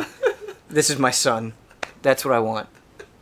In 5 years, I want someone to say, this is my son, after saying thank you for Persona 5. And I actually am grateful that he told me that story, and Amanda told me that story, and they said, oh yeah, it's funny when that would happen. And I got to see it in person. It was the bartender at a bowling alley. It was like, oh, Mr. Troop, never forget that face. Now for what I actually played in February, as Jones is familiar with, I spent some time with Steep and came down mixed on it. That Olympic DLC is quite choice though. I'm still playing Stardew Valley when I can. A PSN sale ensured I finally got to play Super Meat Boy for the same price as a soda. I'm bad, but it's good. Ninja Turtles and Injustice 2 are amazing, and one of the coolest additions to a fighting game I've ever encountered. I checked the Olympic DLC, it's like $30. Apparently it's pretty good, but the Olympics are over, so it's like, if I wasn't doing something while the Olympics were going on, I would stream that, but Olympics are over, so, sorry. But yeah, the Olympics DLC is, I was tempted. I went to the screen and hovered over the purchase thing, but didn't get it. And our main event, Night in the Woods. Fresh on the Switch. From don't skips to frame traps to friends telling me I have to play it, I knew going in that Night in the Woods was going to be good. I kept putting it off though, knowing the story would hit close to home for me. You see, about a year ago, I had to move home to Colorado from Chicago due to a long story filled with sighs. Living with your parents as you're about to hit the big 3-0 is no fun, so May's story resonated with me already. With its release on the Switch, I finally had an excuse to play it. I have never played a game that spoke to me like Night in the Woods. I connected with the characters on a whole new level. The music still plays in my head, truly beautiful and emotional. My game for March, which I've already begun and got ending A, is Nier Automata. But I suppose I'll just have to wait for next month to dive into that. For now, the battle against the backlog rages on another month longer. Love and respect, y'all. Goldilocks on Twitch chat. Goldilocks, I love. It's a good name. I'm excited to see the thoughts on Nier. Yes, definitely. Yeah. Okay. James Vest. Ooh. Make it happen. All right. Hello, Ben and Jones. It took me a while to decide on what to write this month. I've been playing a Radiant Historia this month on my 3DS. Very nice. Well, I wish it was on the Switch when I am playing it. Me too. It does remind me of one fact, how much I love my 3DS and how great of a system it has been for the past handful of years. I'm pretty sure that it revived my interest in gaming when it was pretty much when my interest was pretty much dead last generation. Plus, it is 3 of my favorite games ever on it. Fire Emblem Awakening, Link Between Worlds, and Dragon Quest VIII. Radiant Historia is a great fun game and has been the ideal swan song on the last new 3DS game I'll most likely get. All in all, I am sure I will end up in the end around 1,500 hours of playtime on the system. Here is to a great little system that kept Nintendo going strong in its darkest days. Dragon Quest 8's on the Switch? What is 3DS. 3DS. Oh, 3DS. Yeah. Oh, that's right. Don't get too excited. Whoa, yeah. I was like, there's your opportunity right there. It's funny. What that comment made me realize is I, too, love the 3DS and have so many games and spent so much time on that system. And I love it. And it's a really great handheld that Nintendo made. But it's kind of at that awkward point where there are some systems where you're just purely nostalgic about and you're just like, oh, I miss those days. Where I respect the 3DS so much, but I'm also ready to just put it in the ground, and do the eulogy. Like, I'm ready to move on, but yes, it is wonderful. Weird situation. Tim Strothman, this is a repost of my January comment that was swallowed by Patreon the last time. At the end of December, and also, if that does happen, we are totally fine reading comments the month after. Just let us know, because that does happen. At the end of December, so Tim, this is going to be an epic Tim Strothman epic. We have the January comment and the February comment. Get cozy. At the end of December, I decided that I had to put my money where my mouth is after my November comment. Consequently, I decided to play only games I kickstarted for the whole month of January. I played, but not necessarily finished, Elegy for a Dead World, Flame in the Flood, Kelvin and the Infamous Machine, Mighty No. 9, Moon Hunters, and Torment Tides of the Numenera. Due to space constraints, I cannot talk about all of them, so I'm going to focus on the two that left the most positive impact. So not Mighty No. 9. Number 1, yeah, I backed Flame in the Flood immediately after I saw the trailer in a Trailer Score episode, simply because I liked the art style and the music. I played a demo of Flame in the Flood at an event, loved it, and tempted to play that, but life. But life. I think because it hurts. Flame of the Flood hurts. Like the first time you play Flame of the Flood, you're gonna die horribly. It's like Darkest Dungeon, so it's like that edge. Same thing kept me away from Souls. I'm like, I'm scared. Like, into the breach. Just that if I'm like trying out, I'm like, oh, I finally have time to play games. Like, am I gonna play something that's just gonna slap me in the face? In a good way. And I have to admit, those two things are really my personal highlight of the game. The art style and the music, which might relate to the fact that the game is a roguelike, a genre that I usually try to avoid. Indeed, the first 2 hours of the game were really a pain for me, and I almost hard quit. I could not figure out the complete crafting system, the inventory is not intuitive all the time, and I was not sure how to handle the different enemy types. Only after reading a game guide that explained the mechanics, the game fully clicked for me, and from there on out, the journey was absolutely enjoyable. Long story short, I still really don't like roguelikes, but if you do, I can highly recommend The Flame of the Flood. Number 2, cool. Back in the 90s, I was not into RPGs. However, I really dug the idea of Planescape Torment with its weird universe. Thus, I had to back the spiritual successor Torment Tides of the Numenera. I could spend another 400 words about the major qualities of the game, so in order to cut things short, here are just some keywords and a plane flying low overhead. A female companion that constantly shifts through alternate realities, combat is almost always avoidable and can be cut short by talking to your enemies mid-combat. It has an interesting action point system in which you can spend points that only regenerate while sleeping to increase your chances to solve tasks. And lastly, an absolute weird RPG setting with expansive in-game lore. The game is far from perfect, but really worth a shot, if you don't mind a lot of reading. I love not only the recommendations, but the recommendations at the end of like who would like it and for what reasons. Yeah. If you don't like this, I would put a lot of thought into it. Recommend giving it a try. Definitely. Yeah, I just love don't like roguelikes, but had to give money to this. Didn't like RPGs in the 90s, didn't play Planescape Torment, but heard about it, gotta donate money to this. Like, the principles of seeing the artistic merit of something from afar, whether you don't actually enjoy that yourself. I feel like it's something that Ben Moore can get behind. Yeah. Tim Strothman with his February comment. On a regular basis, me and my brothers have a small gaming challenge in which we force each other to play games we have not played before. I love this so much. In February, we started a new round, and this time I got Cave Story Plus, Borderlands 2, and Eldritch. At the time of writing this text, I've not really touched Eldritch. Additionally, I think I have a potential Hatake on Borderlands 2, but since I've not finished it, I'm postponing my full opinion to March. But not postponing his opinion on Cave Story. So let's talk about Cave Story Plus and my personal issue with it. The game can best be described as 2D Metroidvania platformer with compelling characters, setting, story, and gameplay. I'm quoting Wikipedia here. Oof, that was loaded, I think. In fact, I would recommend this game to anyone who is interested in it if it weren't for one specific thing. The difficulty of the final boss fight in comparison to the rest of the game. Sure. Yeah. The final setting is a string of 4 boss fights without saving options. Each of these bosses is, to my mind, harder than all previous bosses, and if you make unwise choices in the game by not getting the right weapons, which you do not know beforehand, each fight is significantly harder and longer than it could be. Don't get me wrong, all of these are not a problem for me in general. I like a good challenge in a final boss, and giving the player the choice to approach fights differently is certainly a quality of the game. My issue comes with my feeling of wasted time.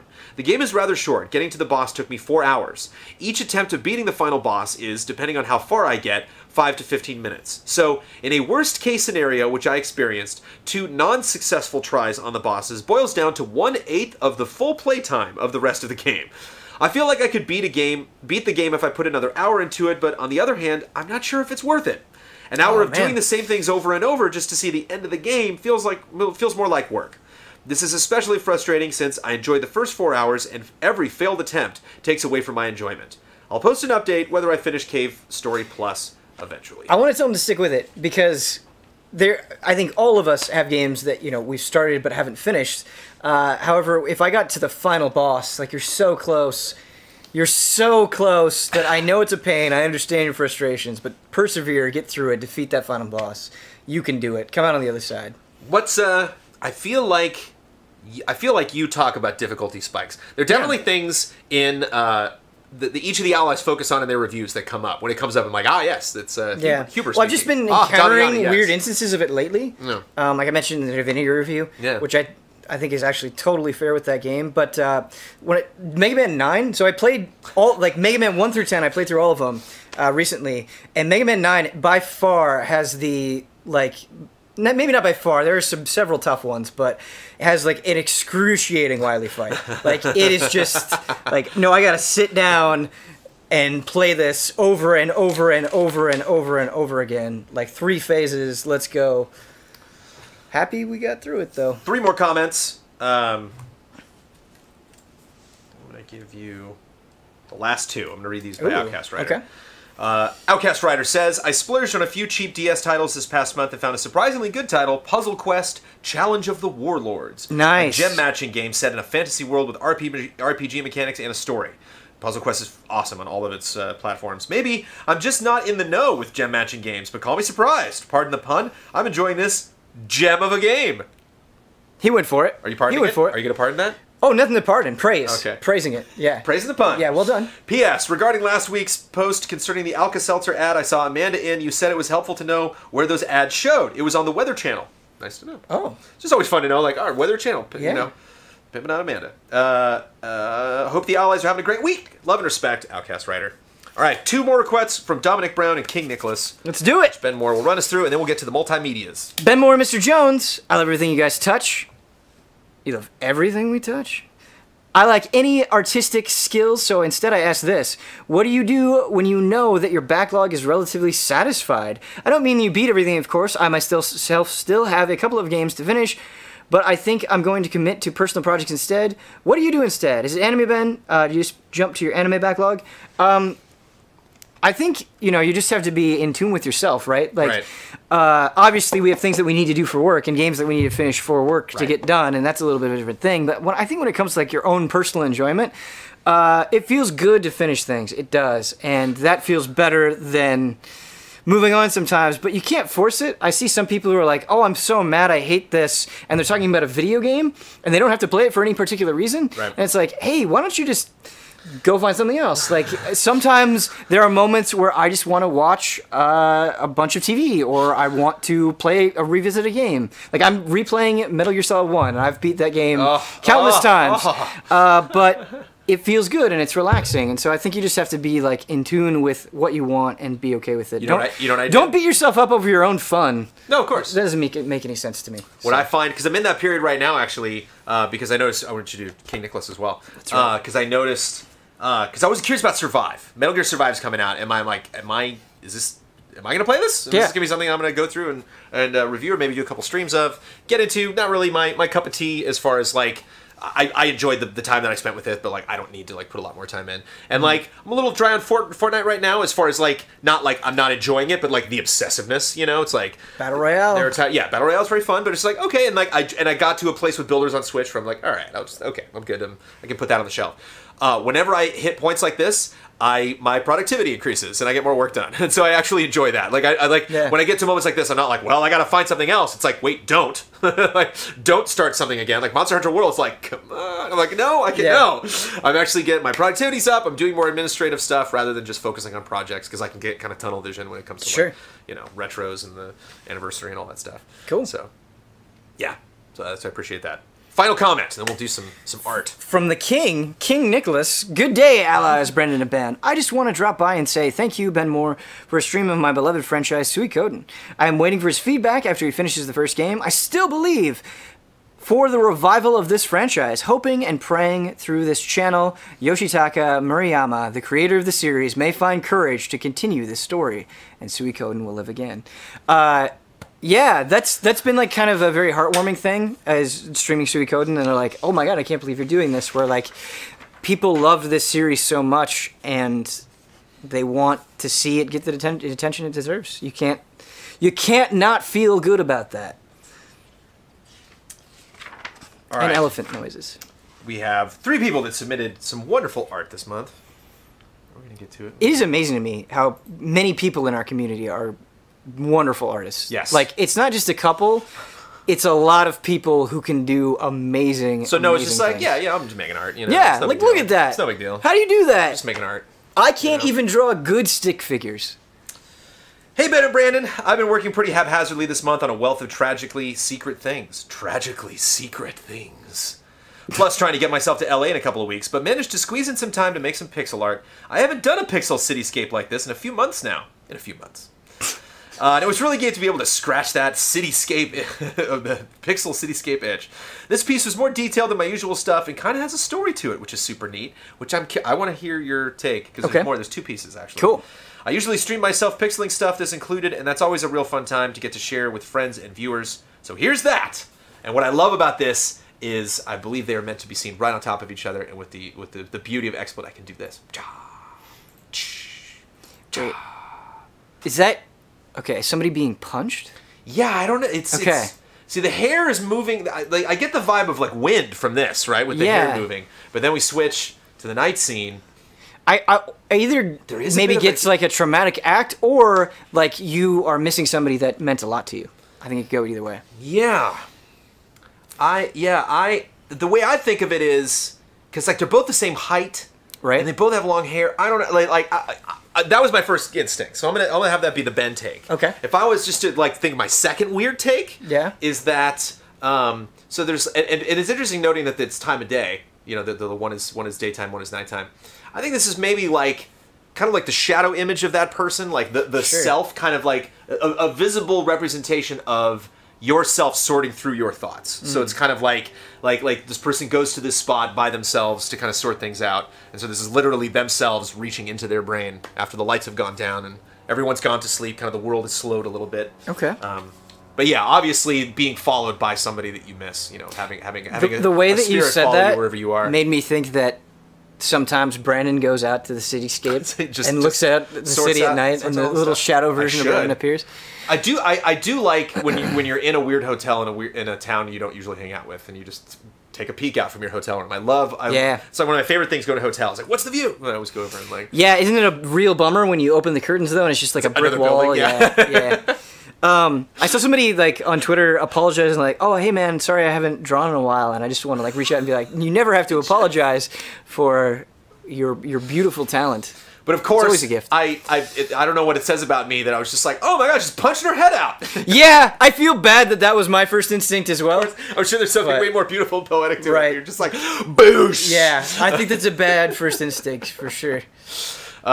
Beautiful work. No, beautiful. Stephen CT has this jolly crew to share with everybody. Oh my goodness. Here's a portrait I recently drew of my D&D party. Oh my goodness. I want to party with them. Right? This is the first campaign I've ever played, and I'm loving it so much. All of my friends have such great characters, and our DM is fantastic. That's great.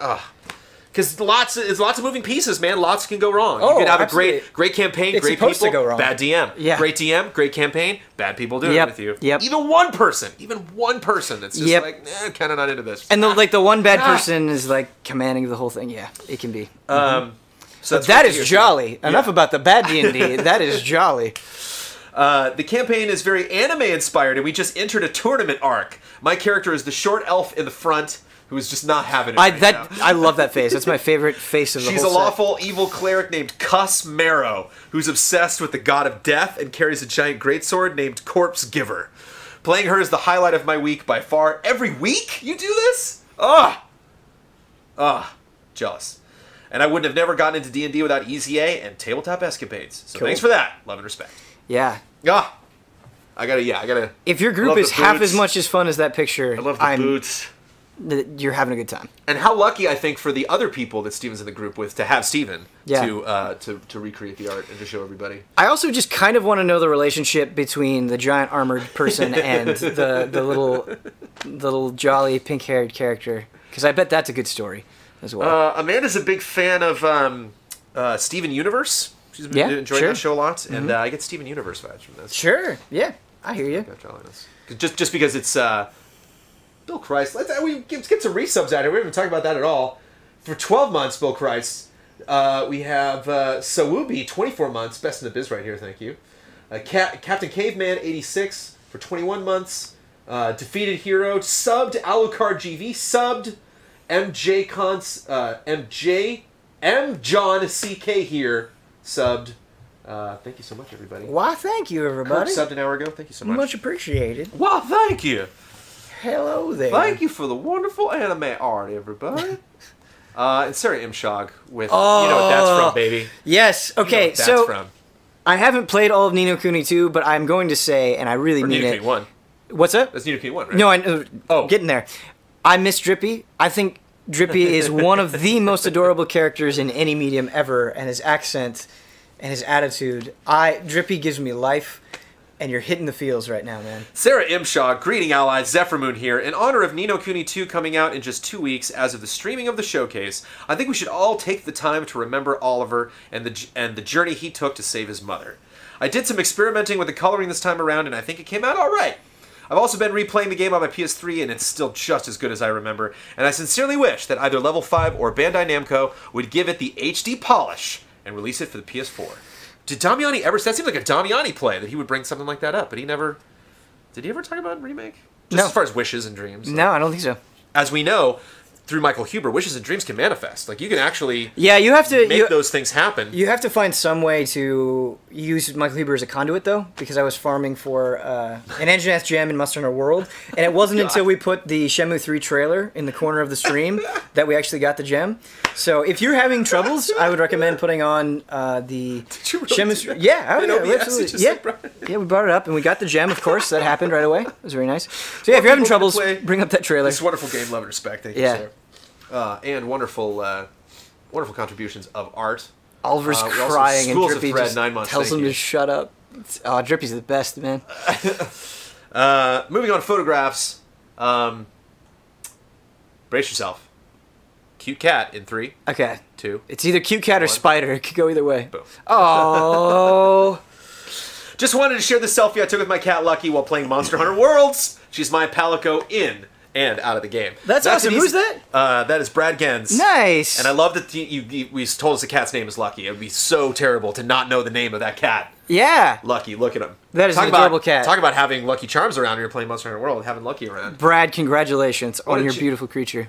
Now, some cats are not gentlemen. My cat's not a gentleman. My cat's a bit of a pervert. My pervert? Cat, yes. Wow, okay. Norbert gets here. This is Norbert. Norbert's like, what does your nostril smell like? You're like, whoa, dude, I just met you. Whoa, buddy. All right. But that cat is a gentleman.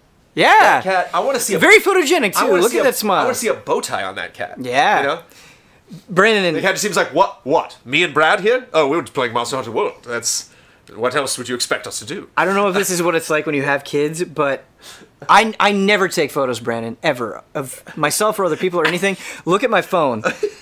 It's like hundreds of photos, not hundreds, but a lot of photos of my cats. I did a fist pump actually when you first tweeted out a picture of your cats. Did you? And I don't even think you had a comment. It was just, look at that. Yeah. And they were like up on the tower. They speak for themselves. Just up on the tower, like, yeah. what's going on? And Oh I was my God. Yes. We got him! He's in! They make me complete, man. Like, I don't think... From this point on, I don't think I can ever go without having cats in my life. Michelle Jackson, oh, yes. Wait, Michelle? Yes? No? Oh, geez. Oh, wait, did I put that on? Might have put that on another page. Hold on, we'll get to Michelle in a second. Tim Beshin, finally, Ben is here. That photo was taken in... Oh, sorry. So Tim just recently got back from a trip around what seems like every Asian country on Earth, and took pictures from a lot of different places. I think this one you're going to identify with. Nice! That's so cool. Finally, Ben is here. That photo was taken in the Tokyo Tower at the One Piece theme park. It isn't really a theme park, just a few little games with the One Piece theme, but a must-see for One Piece fans. Oh, man. And I spent nearly all the money in the world at the Mugiwara store. Have you been to the One Piece Tower, Ben? No, I haven't been to the One Piece Tower, but that looks awesome. I thought you had. I went to The first stories, like with the there's first like thing this. you see where you walk There's in. like this Shonen Jump thing, and they had One Piece stuff there, but I didn't okay. go to this. Okay. But this looks awesome. Yeah. How jolly is that? The Easy Ally shirt. One Piece is just the jolliest thing ever. I thought that I brought those in. Strive to live like that. Oh, there we go. Yeah, strive to be that happy. Michelle Jackson, I started a D&D group in February with me as the DM. It's my first time playing and DMing. Gulp. Oh boy. We'll be playing later this month, so I prepared materials for the campaign. There are more materials that you can check out. But hello. Oh, I like this. So that's the God. Map. I love your style. That's a character from it. You got a nice stuff I've been that's working some on. fantasy sassiness. I can get into that. Yeah. So Michelle Jackson created these. You can go to patreon.com/easyallies. You can see it is February community comments post. It's made public before each time that we do the showcase, and there is lots of other stuff. It was mostly data, lists and lists of different classes and stuff like that. So you can go and check that out. And anything, if you want to go and listen to, watch any of the videos that we're about to watch right now, or listen to the music again, or peruse some of this art, or, download it and enjoy it. You can check that out. Patreon.com/easyallies. You can go check out the post. And finally... Keep us updated on how it goes. This is... Wait, did I not put that? Did I put that in They've all been winners so far, Brandon. Oh, yeah. Oh, no. Oh, no. Oh, dear. Oh, man. Okay, wait. Why did I not add you there? Okay, I'm going to try to find this one. Talk amongst yourself, Ben. I wish I could have Chopper as a friend. I was going to say pet, but I don't think you could have Chopper as a pet. He'd be your friend. Who's Chopper? Chopper, the reindeer in the photo, the One Piece. Oh. You got Luffy, Chopper. Very adorable. Chopper is also... Very gullible, very lovable. I believe the droid in Rebels. I believe his name Chopper. I'm a big fan of Chopper. You know what? I don't have a Chopper plushie. I'm a big fan of plushies. I like to surround myself in comfort and adorableness. I should get a Chopper plushie. Yeah, you're just going to talk to chat, and I'm going to set this up because this has to be seen. Just downloaded it. Just didn't throw it in there. Technical difficulties. What's everybody looking forward to for the Nintendo Direct? Let's all collectively, because I think there is power in us all hoping for the same thing. So let's just pretend that all of you want Fire Emblem, like I want Fire Emblem, and you want to see a hot new trailer today. It's going to make your whole week. Everybody in chat, I don't know how many people are watching, but everybody is on the same page right now. Everybody wants Fire Emblem. We can talk about other things. We can make negotiations for other things as well, but at least everybody in chat wants Fire Emblem. So chat has seen this now, and you're going to see it when it comes back on screen. Okay. This is from David Cleland, who gave us the Lego set that I'm going to be opening tomorrow.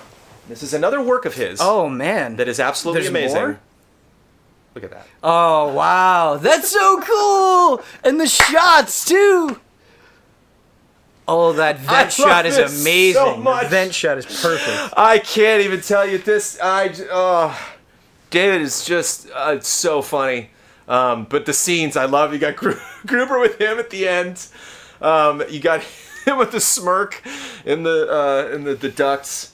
And Hans in the elevator, and you can't, if you zoom in, Hans is like pissed, he put like an angry face on Hans in the elevator, like, argh! And actually has, which I don't know if I'd ever seen before, but like a KO'd Lego face, the cross eyes and the tongue sticking out, is got his sweater on, and of course the giant climactic jumping off the building scene with the helicopter there. Brandon, I wish I knew the name of that actual. As a Lego obsessive, if you could have them make a Lego out of anything.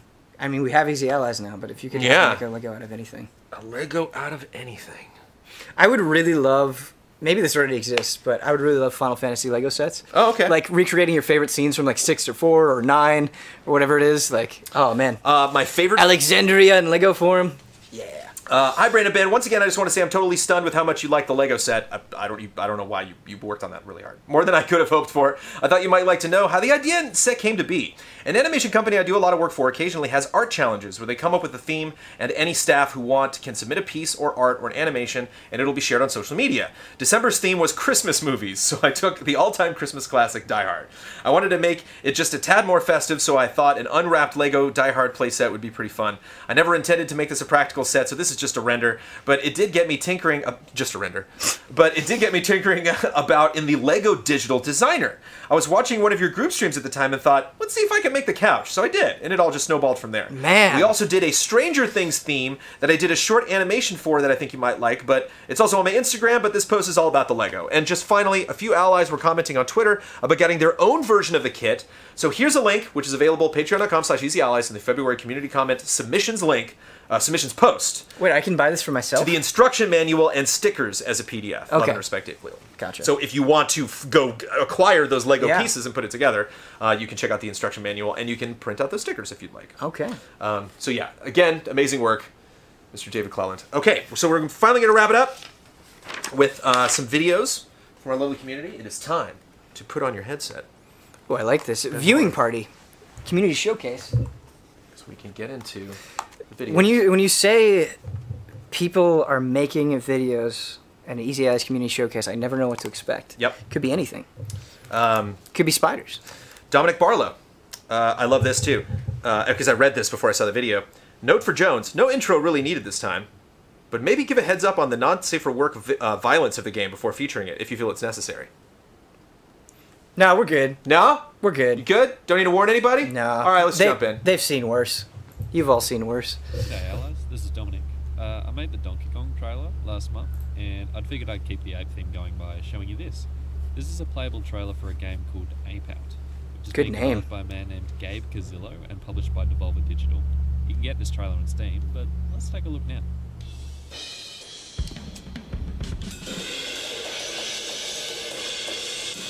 Style. So immediately you've had the mood set by the sound of some wily jazz drums, which carry a sense of primal fear and anger. You'll also have noticed this really cool art style with its bold colours and interesting lines. And as you can see right here, you're playing from a top-down perspective, kind of like Hotline Miami or Mr. Shifty from last year. Now, I can see that direction text there, and I will follow it soon, but I want to hang about here for a second and take a closer look. I love the trick of perspective, where the bars move instead of the environment when you walk around. I love how the ape animates, the way his limbs shift like that, and I love how the area you want to escape to has a different colour and texture than everything else. Like, all this, I think, is a real masterstroke in this trailer. It's not just letting me see how it feels to control the game, but it lets me hang out in a really small chunk of it as much as I want, and really soak in its impressive qualities.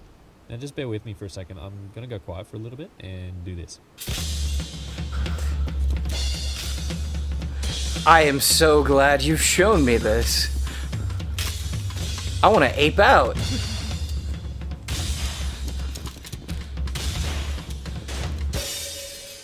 Huber has to see this game. Yeah, of course. This is made for him.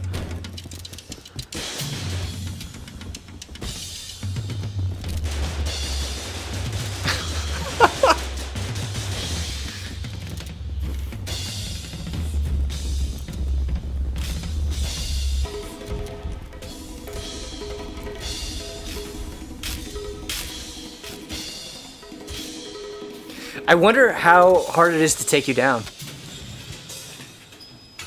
And like how they represent that. I like in particular about what just happened. One, it's totally okay that I died. When that happened, I just got moved straight on to another area, which is a perfect way to show off the game in this format. Although that said, there is an achievement on Steam for finishing the trailer without dying, so that's pretty great as well. Two, it escalated and expanded just as well as a good normal trailer would. It introduced a grab mechanic halfway, it pitted me against new enemy types, and it ended on an awesome climax. Now you may be thinking, hey, it said summer 2017, does that mean the game's out now? Well, no. Gabe Cazillo was unable to make that window, so it's now scheduled to come out this summer in 2018. I, for one, am looking forward to the game, and I hope you are too. That was Ape Out. This is Dominic. See you later. That was Dominic from Australia. Dominic. I love the out. Dominic ticks every box for me there. He Yeah. showed me something I'd never heard of that looked fantastic. He presented it in an intelligent and interesting way. And there was no fluff. He got right to the point, the whole video. Dominic, you have a new fan. I am a fan of you. And that was I mean, great. trailer analysis. I get Yeah. all hot. Hot and collar. Playable trailer, though. What a cool idea. Have you seen that before? I had not seen that before. Well, Okay. I mean, playable trailer for short. PT. Yeah. Well, yeah. But yeah, I mean, it's an excellent concept and not only a fun way to sell that game, but a fun way to sell that game. Must Alexander Breviglieri. Oh yeah, just take it in. Hello, allies. I started building this master-grade Hayaku Shiki 2.0 during January's Gundam stream, but was only able to finish it in February. Here's a short video showcasing this kit that uses my music that we cannot license, so that's why you're watching it in silence. Thank you, Krauser5. Thank you, Aquatic Trent. Thank you, Jillian. Thank you, Dave Rad. Thank you, Higgins, the Lord of Cakes. Brendan, as much as I appreciate Tough Ghost. Thank you. you commenting on the resubs and the new subs, as we should do, are you fully appreciating the sexiness of this mobile suit? That gold. Look at that gold. Look at that. I I don't see any crisps. This person, the effort that they're too. putting Good in angles, good focus, good coloring, good lighting, good background. You know, like that is a pure white table that thing is on. This is well beyond our amateur construction. Would you be down to like build Gundams on like a bright white table? That glows from underneath. Like, I'm down to build Gundams on anything. Okay. Yeah. You're like, hey, you're the building action Gundams pose. on this cardboard box this month. The Yeah, leap. Down to do it. Ooh, different poses as well. Whoa. Yeah, that's what I was hoping. That's what I was hoping for. There we go. Good way to present that. Good way to present that. I can't play the music, but I wonder if that hits at like a very specific point of the music. Oh, I love it. Nice. Oh, the focus. Oh. Yeah. Oh, I thought he was gonna go out there with like you're dead now. Oh, okay. Cut to black You've been shot. with a punch. There's still time, I guess. Excellent sticker application. Excellent focus. Went out of the way Scale. to detail the pilot as well, something Kyle Bossman does not approve of. So I like that. Good Kyle spite there. Ooh, and presenting it with the box at the end is very classy. Mm-hmm. You get an extra little plus. Posing for that. with the weapons. Well featured in the done. box. Excellent, excellent. Thank you, Alexander. Aurelian Grenier. Hi, Brandon. Hi, Ben. In honor of the 50th episode of Frame Trap, here's a little video that I made. It's not necessarily original. I'm sure there are many others like this one made by the EZA community, but here's my contribution. And sorry about the ending. I couldn't resist. Love Never respect, be sorry. Aurelian. There's going to be a segment on this podcast that I have not told these people that I've not told Oh you. man, that GA wall scroll in the back. Come a long way. Hot takes. Hot take. Okay, Hot no, take. sounds. We like the name Hot That sounds Take. slightly blue. I but I'm prefer into it. Hotake. I like it. I didn't know. Welcome to Hotake. I forgot It Kyle was his came up with idea. that, man. It was his idea. It was all Kyle. We just ran with it. Hotake. Hotake. Hotake. Hotake. The different haircuts of the allies, man. Is that a Damiani buzz cut? Because it's time for Hotake.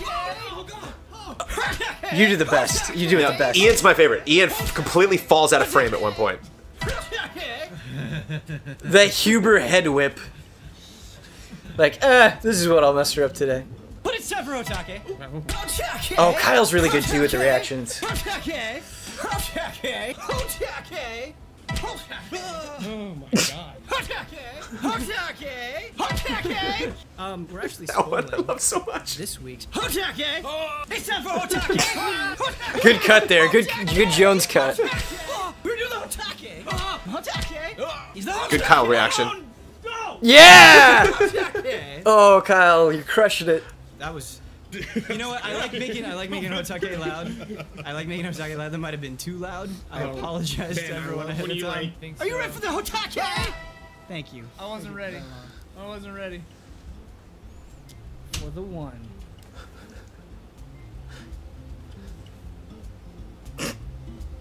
Oh, good edit.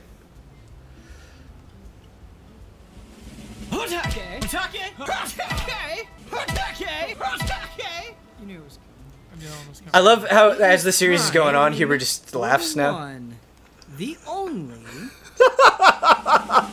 Okay. What is that? Is that Jupiter Ascending? Yeah. Oh man, Dude, if you hadn't come up with the title, I don't know if I would. okay. Like, I knew. What I mean, it I was, haven't seen Jupiter but Ascending, like, but I what's just got the name vibe of that movie. Okay. Wow. That was good. The City of a Thousand Planets. What is it? Not What? what is it? It's the last Luc Besson movie. Is on Amazon Prime right now. It's Valerian and the City of a Thousand Planets. Oh, okay. Not good. If you speaking of crazy over the top, lots of CG, bad sci-fi movies. That's available free on Amazon if you have Amazon Prime. That was fun. I love this. So this is not something that he made, but Greg Ferry just really wants to, hey, check out this VR game. Have you heard about this? It's a rhythm game where you swing lightsabers? Yeah, dude. VR rhythm game. I'm so in. And this is like one of the top scores. This is like the dev working their way through it. DDR replacement.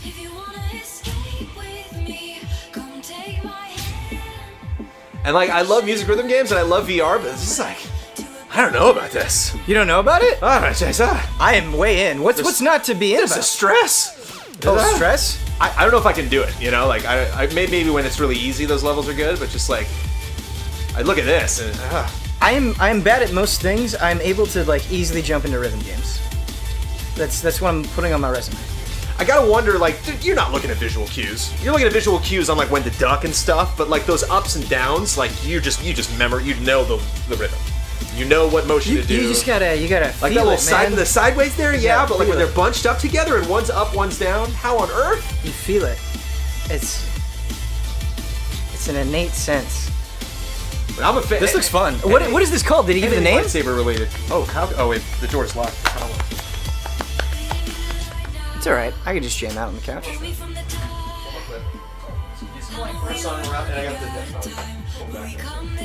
Cowboys, everybody, cowboys. What is the name of this game? Beat Saber. Beat Saber. Thank you, Chris Chun.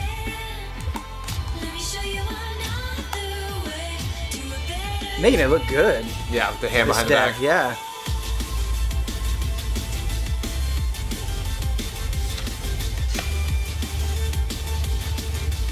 How you represent like notes in a rhythm game is really key, and a lot of rhythm games mess it up, but I like how big and fat they are here, so like when you come down on those notes you feel good. Taking down like an enemy. Just falling over the place. Yeah, I want to play this. I want to play this real bad. Is this on PSVR? 'Cause that's all I got. I don't know what she's got on. That does not look like PSVR. No, it doesn't.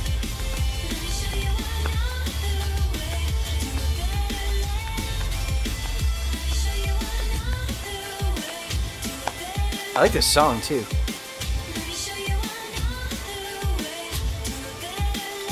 The ones where she's like coming down with both at the same time, I just want to do like 5 in a row, like bum bum bum bum bum bum bum. Yeah. That'd be fun. So yeah, Beat Saber. There you go. Check it out. Vive. Okay.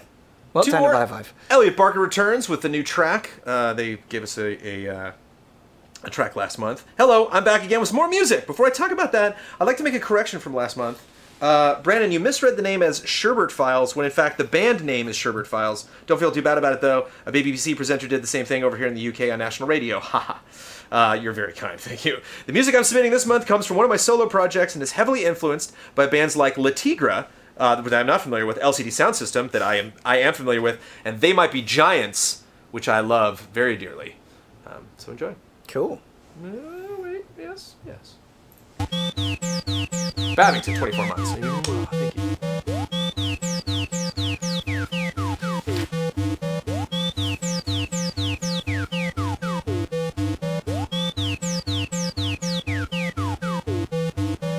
Breathe, don't talk or think about it.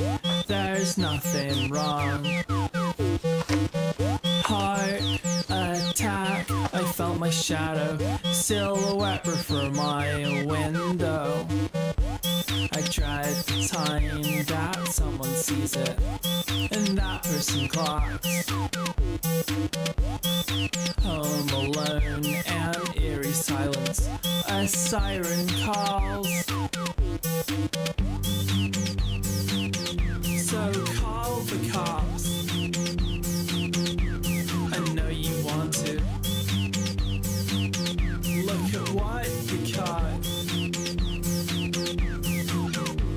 And hate will not provide for children or cauterize the wounds you gave them.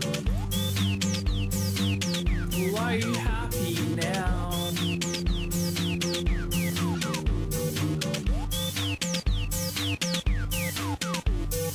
Strong LCD sound system vibes. Yeah. For sure. I'm getting platforming vibes, to be honest. I'm just imagining some dude just Creating a game in your head Going through as it. you're listening. Hide in my bathroom, hope it's over. The coast is cleared. Undress myself inside my bedroom till nothing's queer. I recognize the past and present, fictional fear. Obscure myself beneath the covers for another year. Also, dare I say some Talking Head vibes? Get a little bit of Talking Yeah, Heads. sure. I mean, I know you yeah, that makes sense. look at what you caught.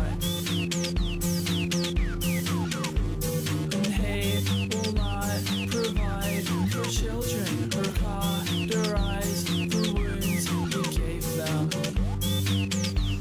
I love simultaneously the hype for the Nintendo Direct building and like the funkiness of the stream building. It's like kind of this nice, beautiful union.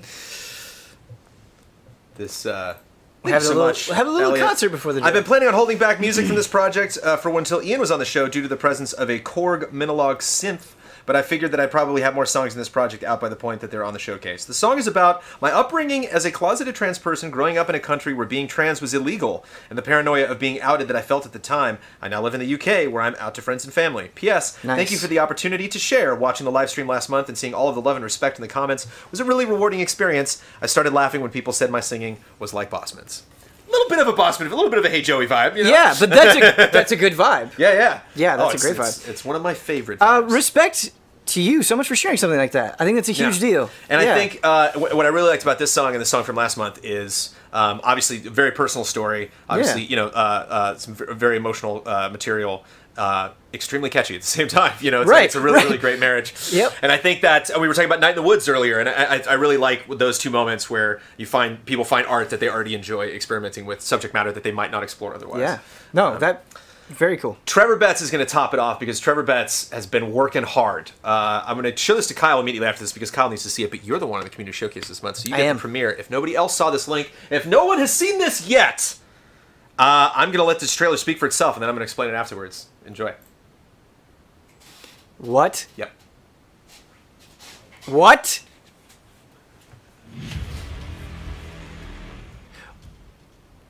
Oh, I know what this is.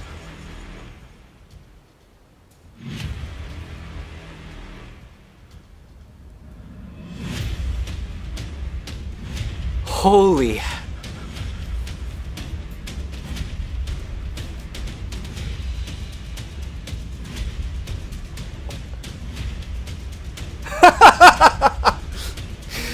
Oh, good thing to pull. Good thing to pull. The Blanca. Hey, little buddy, want a ride? Can we use this?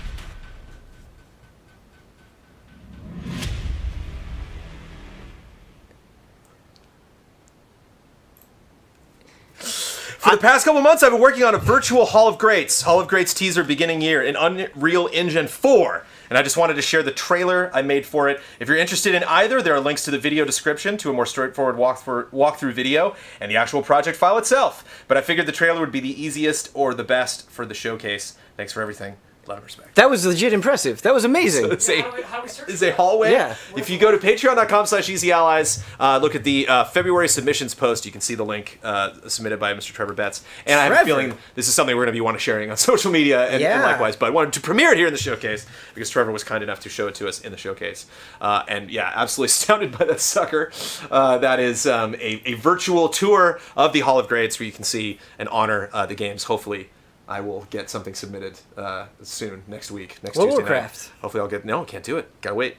We're getting close. One more. One more? So this is the next one I can't do World of Warcraft, but the one after that... Yeah. Get your presentation I mean, it's already... Yeah, it's I really want to bring World of Warcraft. I'm counting on you, Ben. Yeah.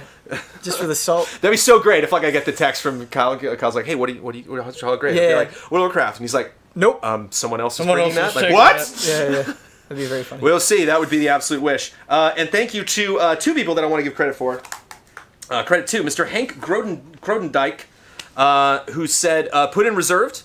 And someone, I actually did not write down the name, someone addressed them, came in last night in the comments and said, you reserved it, but the showcase is tomorrow.